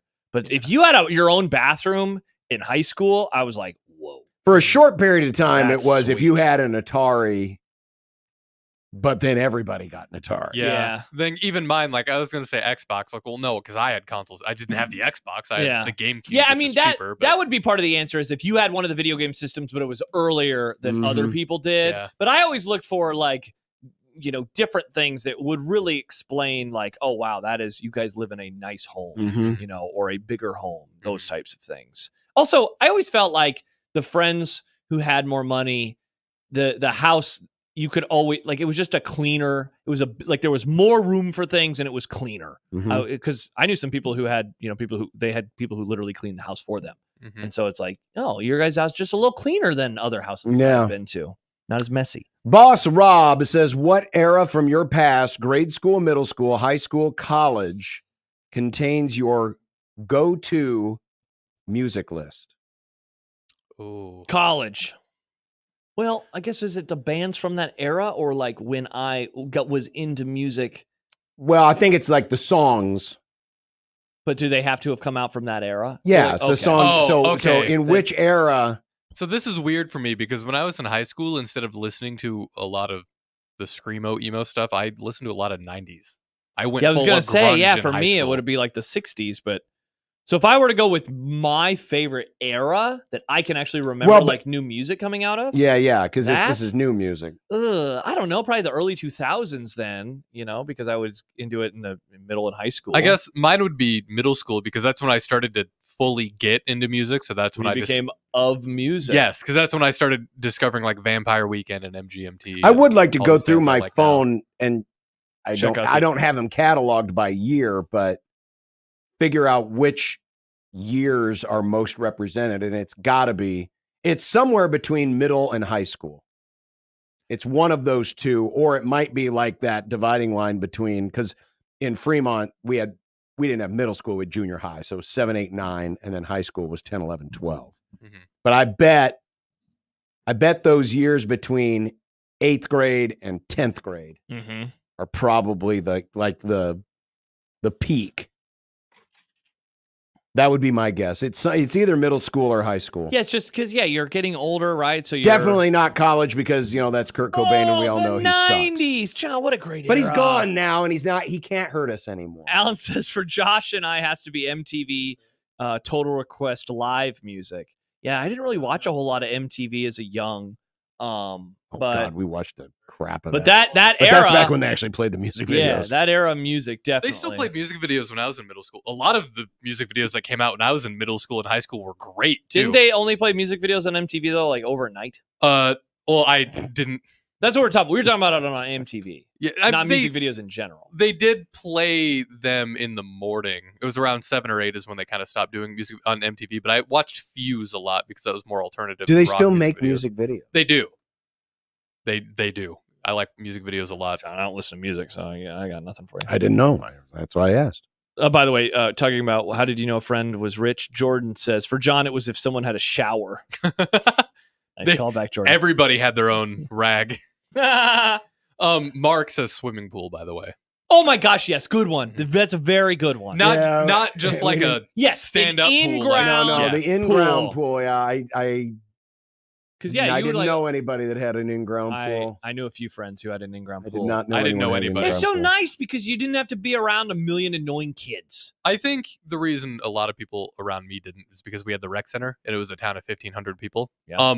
That was a marker for locally rich. If you had a season pass, a summer pass to the rec center, because you could just go whenever you want. Yeah. I'd have to get the punch card. Then when that ran out, you'd have to get another punch card. Had to get another punch card. Charlie writes, if you could only watch the movies of one particular actor or actress for the rest of your life. The actor? The actor? Who's his vice president? Jerry Lewis? Whose movies would you choose? They don't have to be the star of the movie. They just have to be in the movie. First name that comes to mind is Harrison Ford.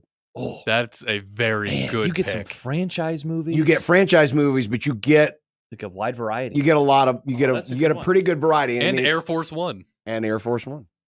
And The he's been Fugitive. acting for a long time. Yes. He has. Because if you chose a newer one, even if they're in a lot of great movies, but they're just going to have fewer choices. It's funny because Matt Damon had a movie come out this week or last week. So his podcast that I was listening to was going through his filmography. And so I have him on the brain right now, but that guy has been in, like the Bourne movies. He was in Saving Private Ryan, for example. He was just in Oppenheimer. He was in Good Will Hunting. Like, the guy has a lot of range. He was in Interstellar. He has a lot of range. Now, I don't think he is my pick, but I suddenly have him, again, I have him on the brain right now. Who would I have? Who's my favorite actor? My go-to is Bruce Willis, but that's only because he was my first favorite actor. Yeah. But I don't know if I like that many Bruce Willis movies. Yeah.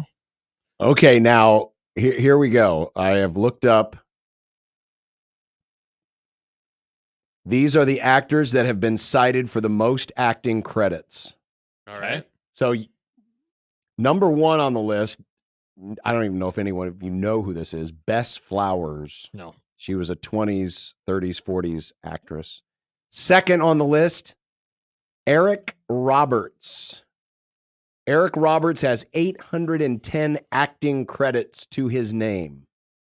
No. I think I have an answer. Tom Hanks. That's a really good. Now, you got a lot of good movies in there. It only counts things he's acted in, right? Not things he's also produced. Correct. This is just them as actors. But you get a lot of good movies. You get movies where he's a star. You get movies where he is mainly a star in movies, isn't he? He's not like Matt Damon where he's just kind of showing up and playing a random character. Matt Damon has been in some of the all-time movies. Or he has too, but Tom Hanks has been in some of the all-time movies. Number 5 on the list of actors with the most screen credits, Danny Trejo. He's been in some fun Machete. stuff. Yeah. He has been in a lot of fun 461 acting credits. Number 6 on the list, Richard Reel. See, you don't want any. But he's a character. But here's the deal: he was in Office Space. He was in Casino. Okay. He was in Free Willy. I mean, he's just got a lot of different. So I'm kind of looking at some of these because you're getting a huge variety. I mean, usually they're not the lead actor. They just have a small role in the film. Mm-hmm. Christopher Lee would be a good one. Oh, absolutely. You would get the prequels, the Star Wars prequels. You'd also get The Man with the Golden Gun. You'd get Lord of the Rings. He was in Lord of the Rings. Christopher Lee. Who's Christopher Lee? That was Count Dooku. Oh, yeah. Nice. Okay.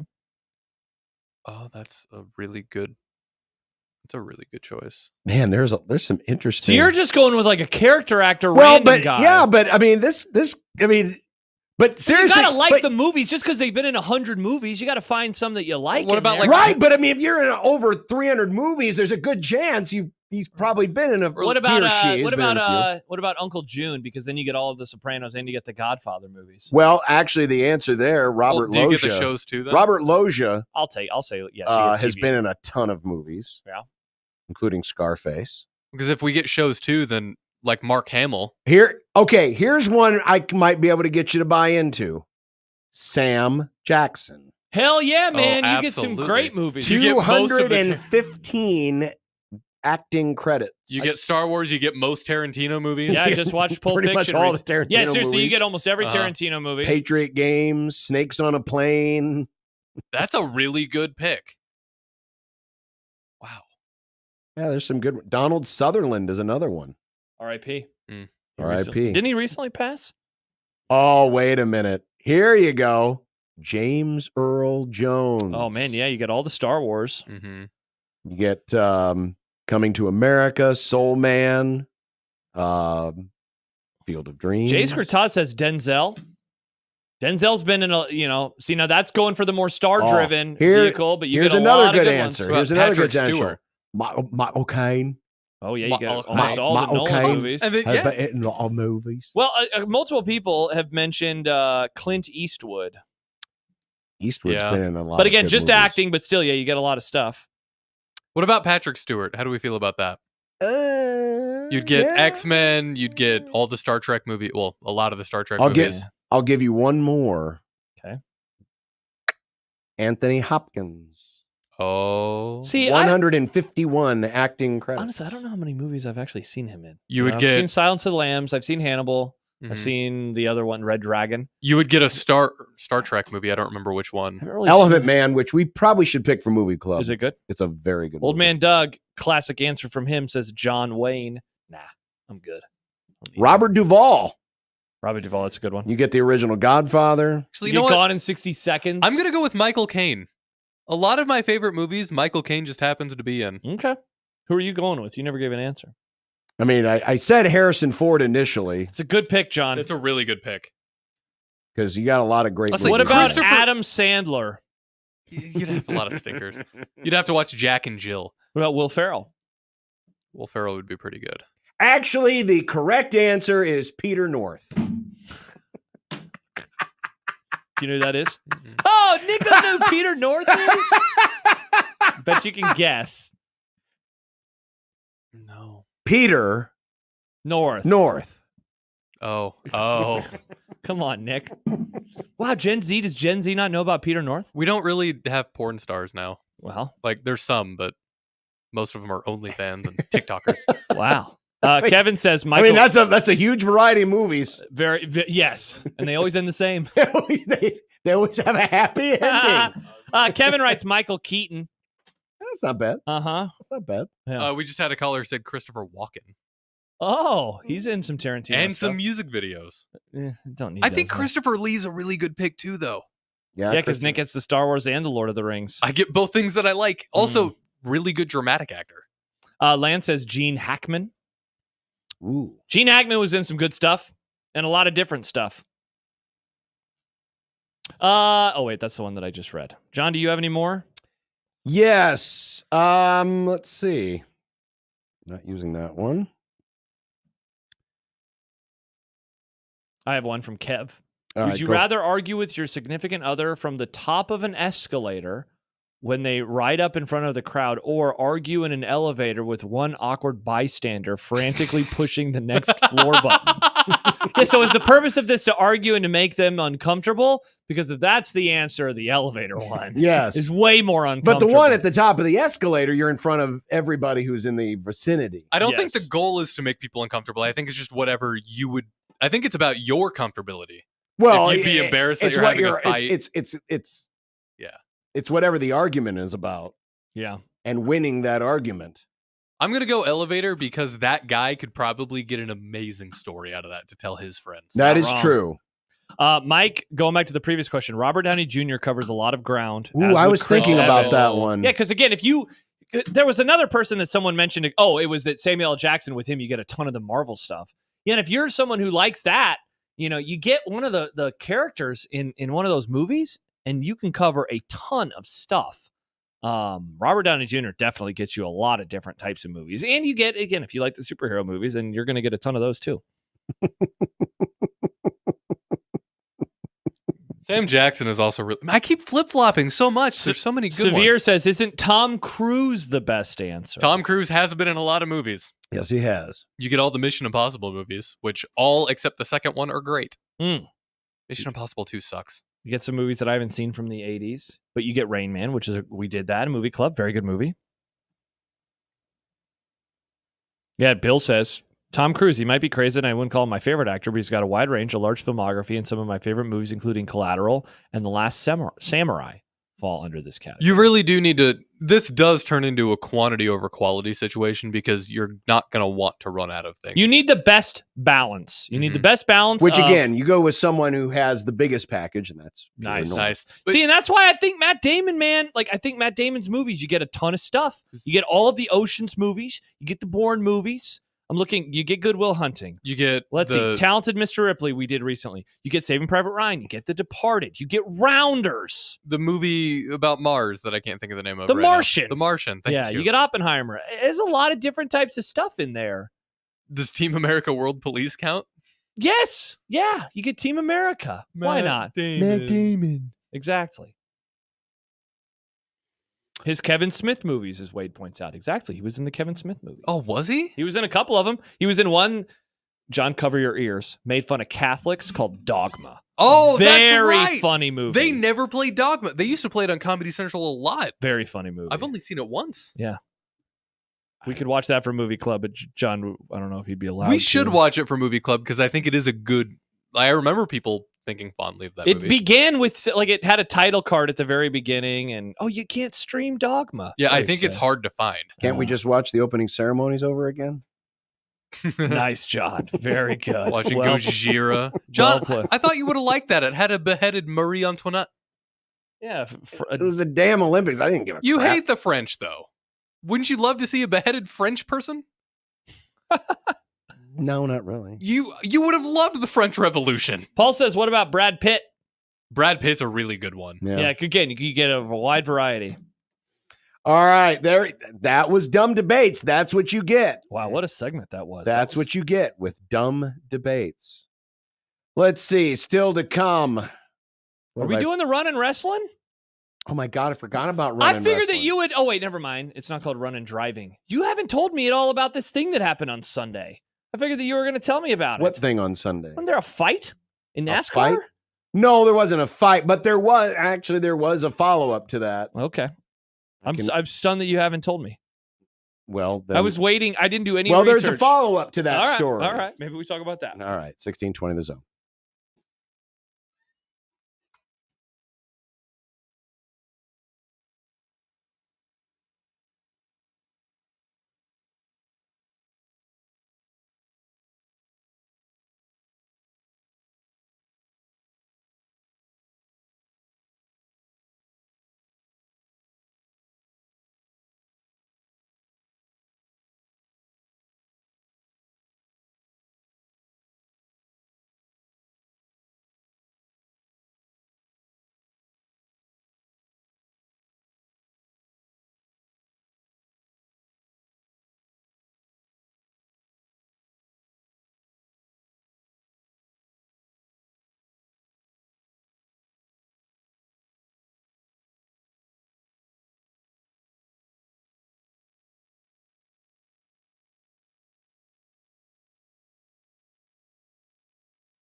Well, it's rare that Josh asked me to talk about NASCAR, but hey. So, yes, you're right. Something happened on Sunday. I just didn't know what it was. So, you are familiar with how NASCAR determines its playoffs, correct? Well, they have the tiebreaker system. Well, there's no tiebreakers, really. They have a system. They have a system. Basically, if you win a race, you get into the postseason playoffs, and then the playoffs are a series of elimination races at the end of the season. Yeah. So as long as you win a race during the whole season. Yeah, anytime in the regular season, you get into the playoffs, which leads to a lot of desperation because you can still get into the playoffs if there's like a wild there's 16 spots, but if there's not 16 different winners, which there usually aren't. Because there's 16 races. Well, there's like 30. What's the race? 36 races and 26 are in the regular season. You normally usually get about a dozen different winners a year. Real quick, though, let's just pretend. I guess how many NASCAR drivers are there? Is there a world where you could have 36 different winners? What would they do for the playoffs then? Then it goes to points. Okay. So you can still earn points. Okay. So if you win, normally though, you win a race. But as long as you win a race, you get in. So that leads to a lot of desperation. Okay. And Austin Dillon, who was 32nd in points, so not even close to being inside the top 16, desperately needed to win a race. So with less than a lap to go, he gets passed for the lead. He basically goes balls to the wall into the corner, catches up to old Slowy Logano. Oh, Slowy. And basically punts him out of the way. He nudges his car. Like just rams him from behind, pushes him up the racetrack. Car ramrod. But the third place car, Denny Hamlin, got below both of those guys. And won. And was going to win. Okay. But then Dillon took him out too. Oh, wow. By hitting him on the right side of the car and sending him into the wall. I'm sure you can find a video. It's on. So what should I Google or what should I YouTube? Google NASCAR Richmond or Austin Dillon Richmond. All right, here we go. But it will show you what he did. I mean, the initial dive bomb it was obvious what he was trying to do. But the NASCAR format lends itself to this. Okay. Where you win, you get in the playoffs. So it's this? Yep. Okay. Oh, see, now you're gonna have to fast forward a little bit. Okay. There. But it'll be towards the end. Oh. There it is. So that's the first takeout. That's him in the 3 car. He takes out Slowy. Then watch underneath him. There goes. Oh, see, this stupid video. Oh, it's new. Yeah, they go to Twitter. It's on Twitter. Okay. Well, anyway, NASCAR did rule on it today. Yeah. Because a lot of people were like, dude, this isn't cool. Mm-hmm. I mean, guys have run over other guys to win races, but it's pretty unlikely that you take out 2 guys in the course of a few hundred feet. Mm-hmm. So NASCAR today announced that while the win counts, it will not go towards playoff qualification. Oh, wow. So they have taken away the playoff spot. So he still has to win a race here before the end of the regular season to get into the playoffs. This win will not count towards the playoffs. He gets to keep the trophy. He gets to keep the prize money. He gets to keep the win, but the win will not count towards the playoffs. Okay. So that's what they did. And he was pissed. Everyone was pissed? Oh, Was there almost a fight? I mean, well, Joey basically did burnouts on pit row showing his displeasure, and he got fined a half, like $50K. Denny was pissed. Yeah. The irony of the situation is you couldn't have taken out 2 more hated guys. I mean, there's a lot of people that can't stand Joey and they can't stand Denny Hamlin. Oh, so that people were enjoying. So there were some people who were like, cool. I mean, you picked the 2 right guys to take out. A little schadenfreude. Right. But, I mean, even as a guy who was rooting for Austin, because he drives Dale Earnhardt's old car. You didn't like how it unfolded.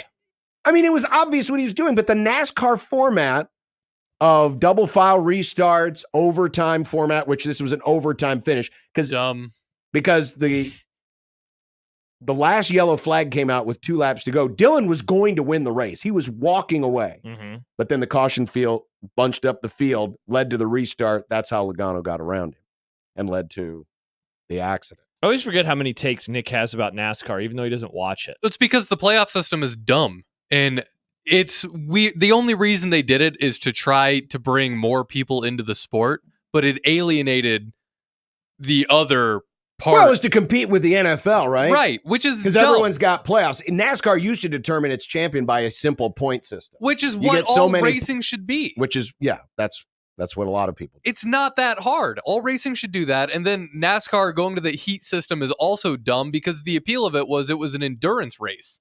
And with the heat, it's not much of an endurance race anymore. Like, yeah, it is, but it isn't. Instead of driving for 400 laps in one shot, you're driving for 400 laps, but you get to take a little break. Well, So there you go. You asked, I answered. There you go. Thank you for answering. By the way, the Austin Dillon's team is appealing the penalties, but I doubt that that's going to go very far. Going back to dumb debates again, many people have had lots of answers about these. Oh, about the movie thing? Yeah, Roger says Joe Pesci is a great answer. Pesci is and a the good type of answer. thing I'd be looking at. Character actors that appear in just miniature roles. Margot Martindale, Joss Ackland, Helena Bonham Carter, John Cleese types. Yeah, finding those. Like, Helena Bonham Carter. By the way. oh, my bad. That That's some what of you were some of the looking people for. I was listing off, their character Yeah. actor, Eric Like, Roberts. You know who I was thinking of? He was in a lot of like '90s movies. He in Independence Day. He was the character who got fired by the president, and he was in a lot of movies in the '90s where he played kind of like a schmarmy guy. But if you pick him, then you get all these really fun '90s movies. But would you get bored if you keep watching movies with like the same typecast kind of actor? Well, that's why that's why Matt Damon. I think even though I said Tom Hanks, I think Matt Damon is actually my answer because you get a ton of different types of movies all over the place. You need variety. Yeah, and I think you get Range. a lot of variety with Matt Damon. Matt Damon. Yeah. Here's another name, James Hong. You'll recognize his face. Oh, I know that guy. I'm not gonna pick him. He was No the offense. No offense. he was the maitre d' at the Chinese restaurant. Yes, where they yes. didn't Hold the reservation. You get Everything Everywhere All at Once. You get the Kung Fu Panda movies. You get Big Trouble in Little China, which is one of my favorite movies, and I will do for Movie Club someday. Yeah, literally only one of those movies is one I've seen. Jackie Chan Adventures. I used to watch all the time John, as I a forget, kid. do you have Disney Plus again, or did you guys No, cancel we that? canceled Damn it. Balls of Fury. Remember Balls of Fury? I don't know if I saw Balls of Fury. It was like the style of movie that like Dodgeball was, Yeah, but it was yeah. about ping pong. Yeah, I remember it. I don't think I saw it though. All right, coming up, we have content. What do we have in content today, John? Seriously, what do we have in content? Well, we've got a lot of football, NFL. Let's go. I love that sport. And maybe an apology. Maybe an apology. Maybe an apology. No need to apologize for this, John. Fall right around the corner. 1620 The Zone, giving you a chance to win season passes to Vala's Pumpkin Patch. 2 of them. 2 season passes, John. 2 passes? Yeah, 2 hot passes. Enter to win right now at 1620thezone.com.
I made you some Unsportsmanlike content.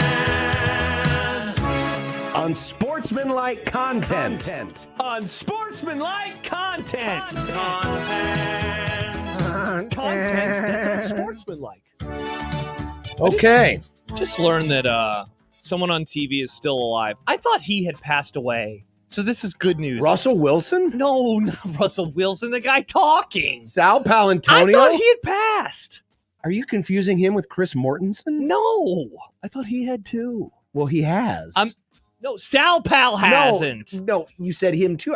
Chris Mortensen No, has. him too, as in Sal Palantonio. I'm happy he's alive. What? Am I not allowed to be happy someone is alive?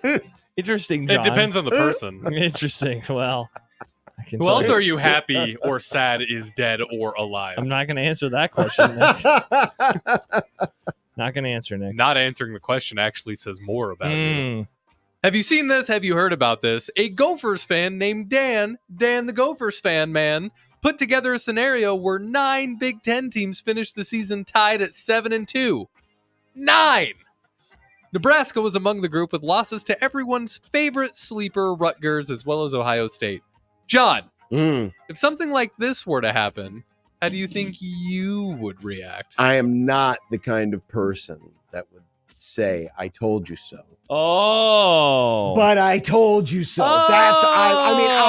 Listen, that's what I am rooting for in this college football season. I want chaos. Yeah. I want these unwieldy tiebreakers, which, by the way, it is August the 14th. The first games are 2.5 weeks away. In some cases, the first games are just 1.5 weeks away. We have no tiebreaker scenarios for any of the major conferences. Zero, zip, none. What are they hiding from us? Why won't they come out and do a press conference? What are they afraid of? Do they not want them to speak?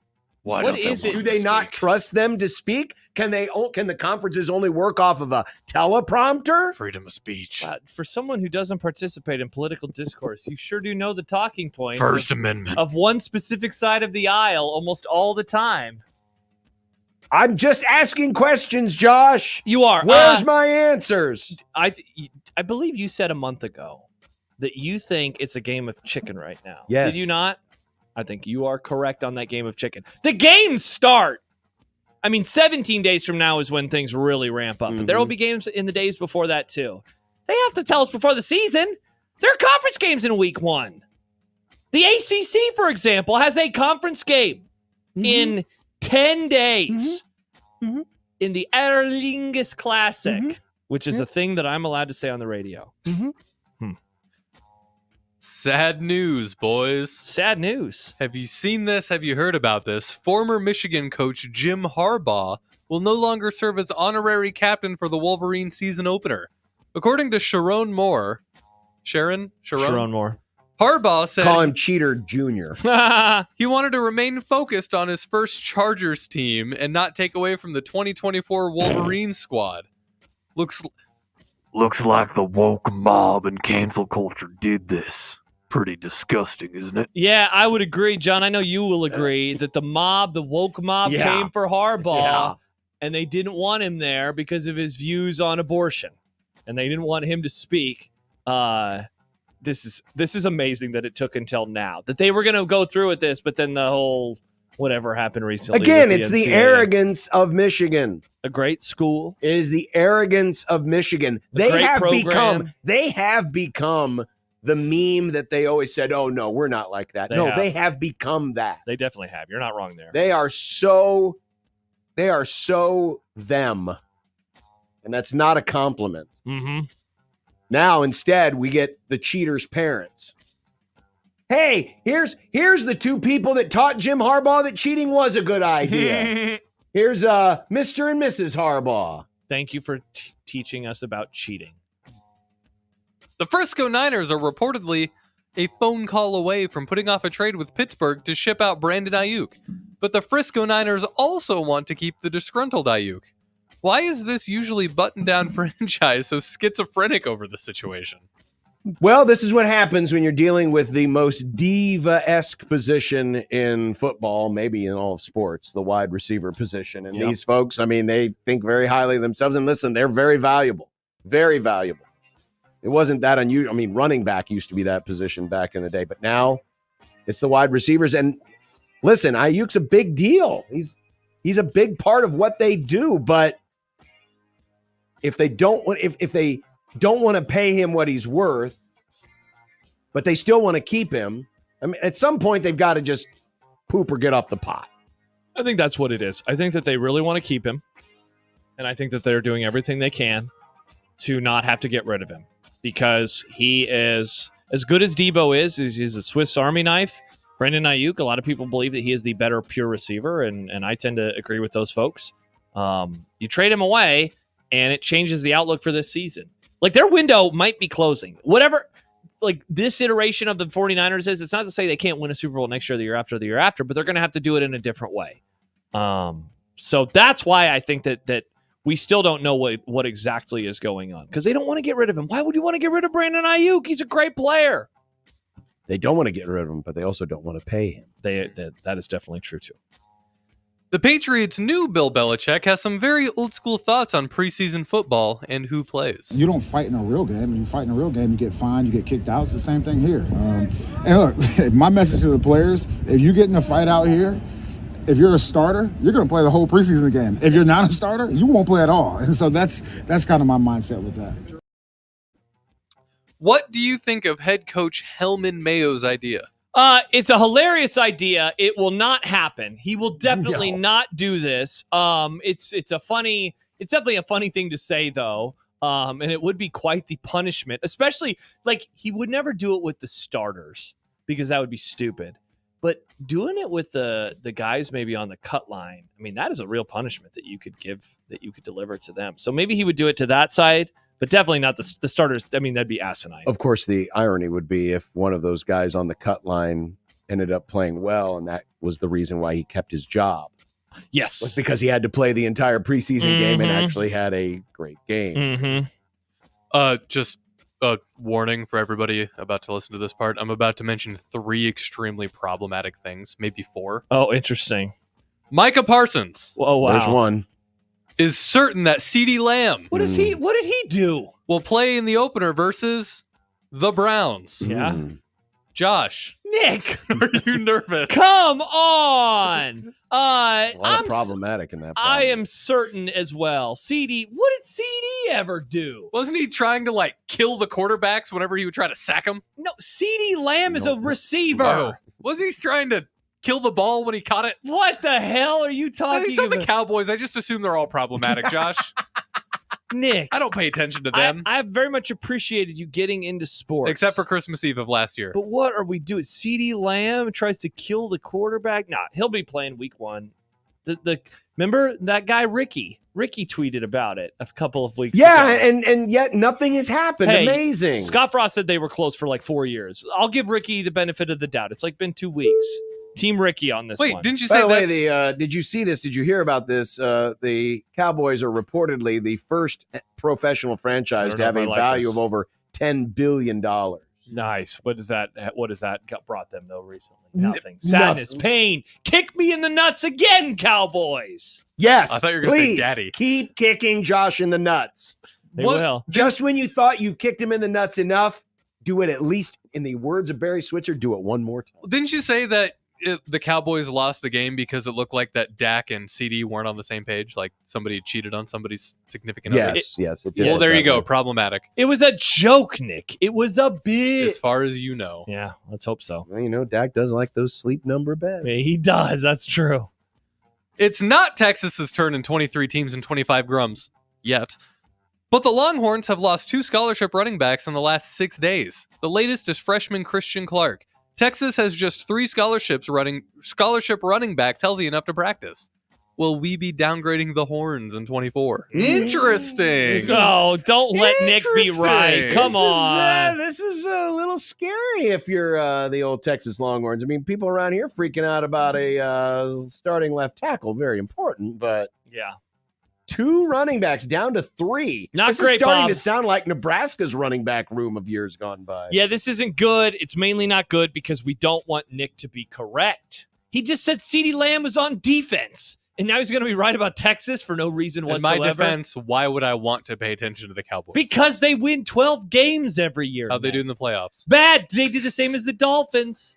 Handshake meme, except nobody lost their limbs that we know about. But the Dolphins are just starting to get to playoff games again. The Cowboys just do it all the time. Haven't they been to 2 playoffs in a row, Nick? Yeah, I said they're just starting to do it. Cowboys have only been to 3 playoffs in a row, so it's basically the same thing. Yeah, but you've been to more. In the history of the sport? Probably. Watching you two argue over football is so cute. Oh, would you stop it? Dallas will whoop up on the Rams again, John. Oh, you mean like they did on Sunday? Oh, wait, no. In the they preseason. didn't. It's so weird to preseason brag trash about talk? preseason football. That's whack. That's whack. We did win the game. John, one day after you suggested we burn down Yankee Stadium because of the loss to the White Sox, Juan Soto single-handedly lifted New York to first place in the AL East by beating the mighty, mighty White Stockings. Do you care to apologize to my long-suffering Yankee fan girlfriend for your cruel words? Yes, and I will do so in New Yorkese.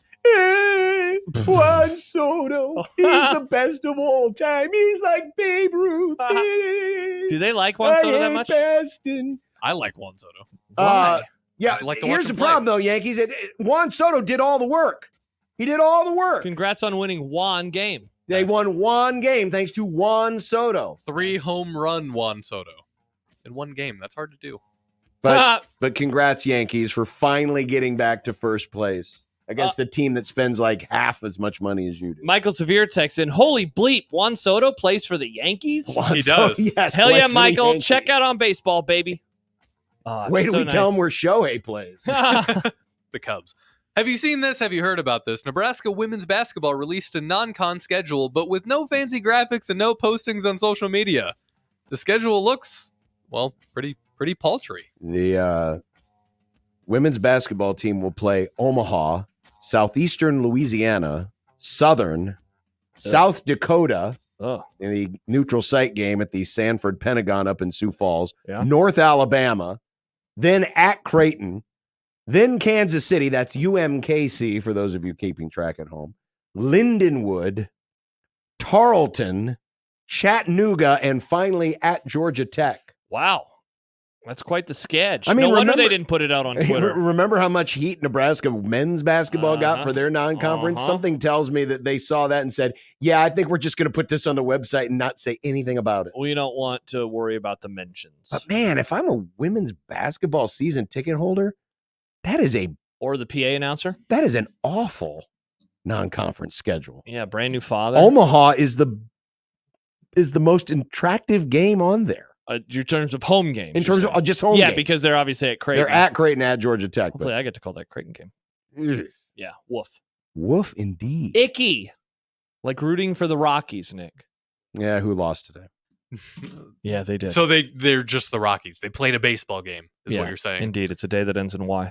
Sadly, some sad news today in What's for Dinner. What? Yes. No. Next for dinner. on 1620 The Zone.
When you knock us down, we're going to get up. And on the way up, we're going to bite a kneecap off. Crust is good on your pizza, not your ass. I will eat your ass first. He's tough as a Woolworth steak. And then it's going to take 2 more shots to knock us down.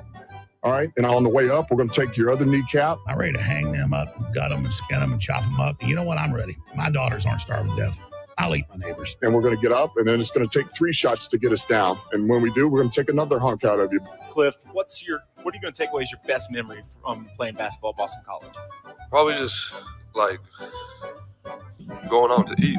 Just realized you could see the pizza box that Michael brought on the video. Yeah, the whole time you could see it. Thank you, It was Michael. good pizza. It was great pizza. So for that, I don't know. I mean, that might have been the dinner right there. Seriously, I'm full. I had 2 slices. They were both big hot meaty pizzas. slices. They are very meaty slices. Yeah, so I don't know what I'll have for dinner. I'll probably eat something later, though. I'll probably put something else in my belly. Yeah, that's about where I'm at. All right. You have sad news for us, John. I do. John. Should I put The music man down who for this? made vending machine cookies great. Wally Amos. Not to be confused with former Nebraska defensive player Willie Amos. Wally Amos, a.k.a. Famous Amos, has died at the age of 88. This is a guy who got $2,500 in loans, started his own little cookie shop, and turned it into a cookie empire. Now, while the cookies you get in the bags aren't nearly as good as the original Famous Amos cookies, they're still pretty good. I love Famous Amos cookies. You do. They're great. You get them frequently. Not maybe like twice a month. I've I don't cut remember back last on time my. I've had I've Famous. cut back on my Famous Amos. Yeah? Yeah. R.I.P. But they're delicious. There was They're a kid in one of my classes in high school. His name was Amos, and so the science teacher just called him Famous. So he would call him. He's like, "Hey, Famous, have you done whatever?" Mm-hmm. And I was like, "That's a fun nickname. Wish I was named Amos so I could be called Famous." Did you ever have any fun nicknames? One of my friends called me Jay Pizzle. It was the mid-aughts, Nick. Yeah. that Was he sounds wearing a pretty mid-aughts. sideways visor upside down? No, that was me. Oh, no. It was a very normal time, Nick. Very normal time. We were very normal. Everybody just called me Grim. Yeah, well. There was another Nick in the grade, and they got to call him Nick, but I was Grim. Well, if the shoe fits. It happens. It happens. What do we have tomorrow, John? What is tomorrow? Thursday? Thursday. Oh, hey, the team we were just talking about with all those injuries, Tejas. Texas. Yeah, and 23 teams and 25 grums. Yeah. Robin Washut, Mitch Holtis will be back. And there are some things that we did not get a chance to get to today. Was there? Shocking more quarterback conversation.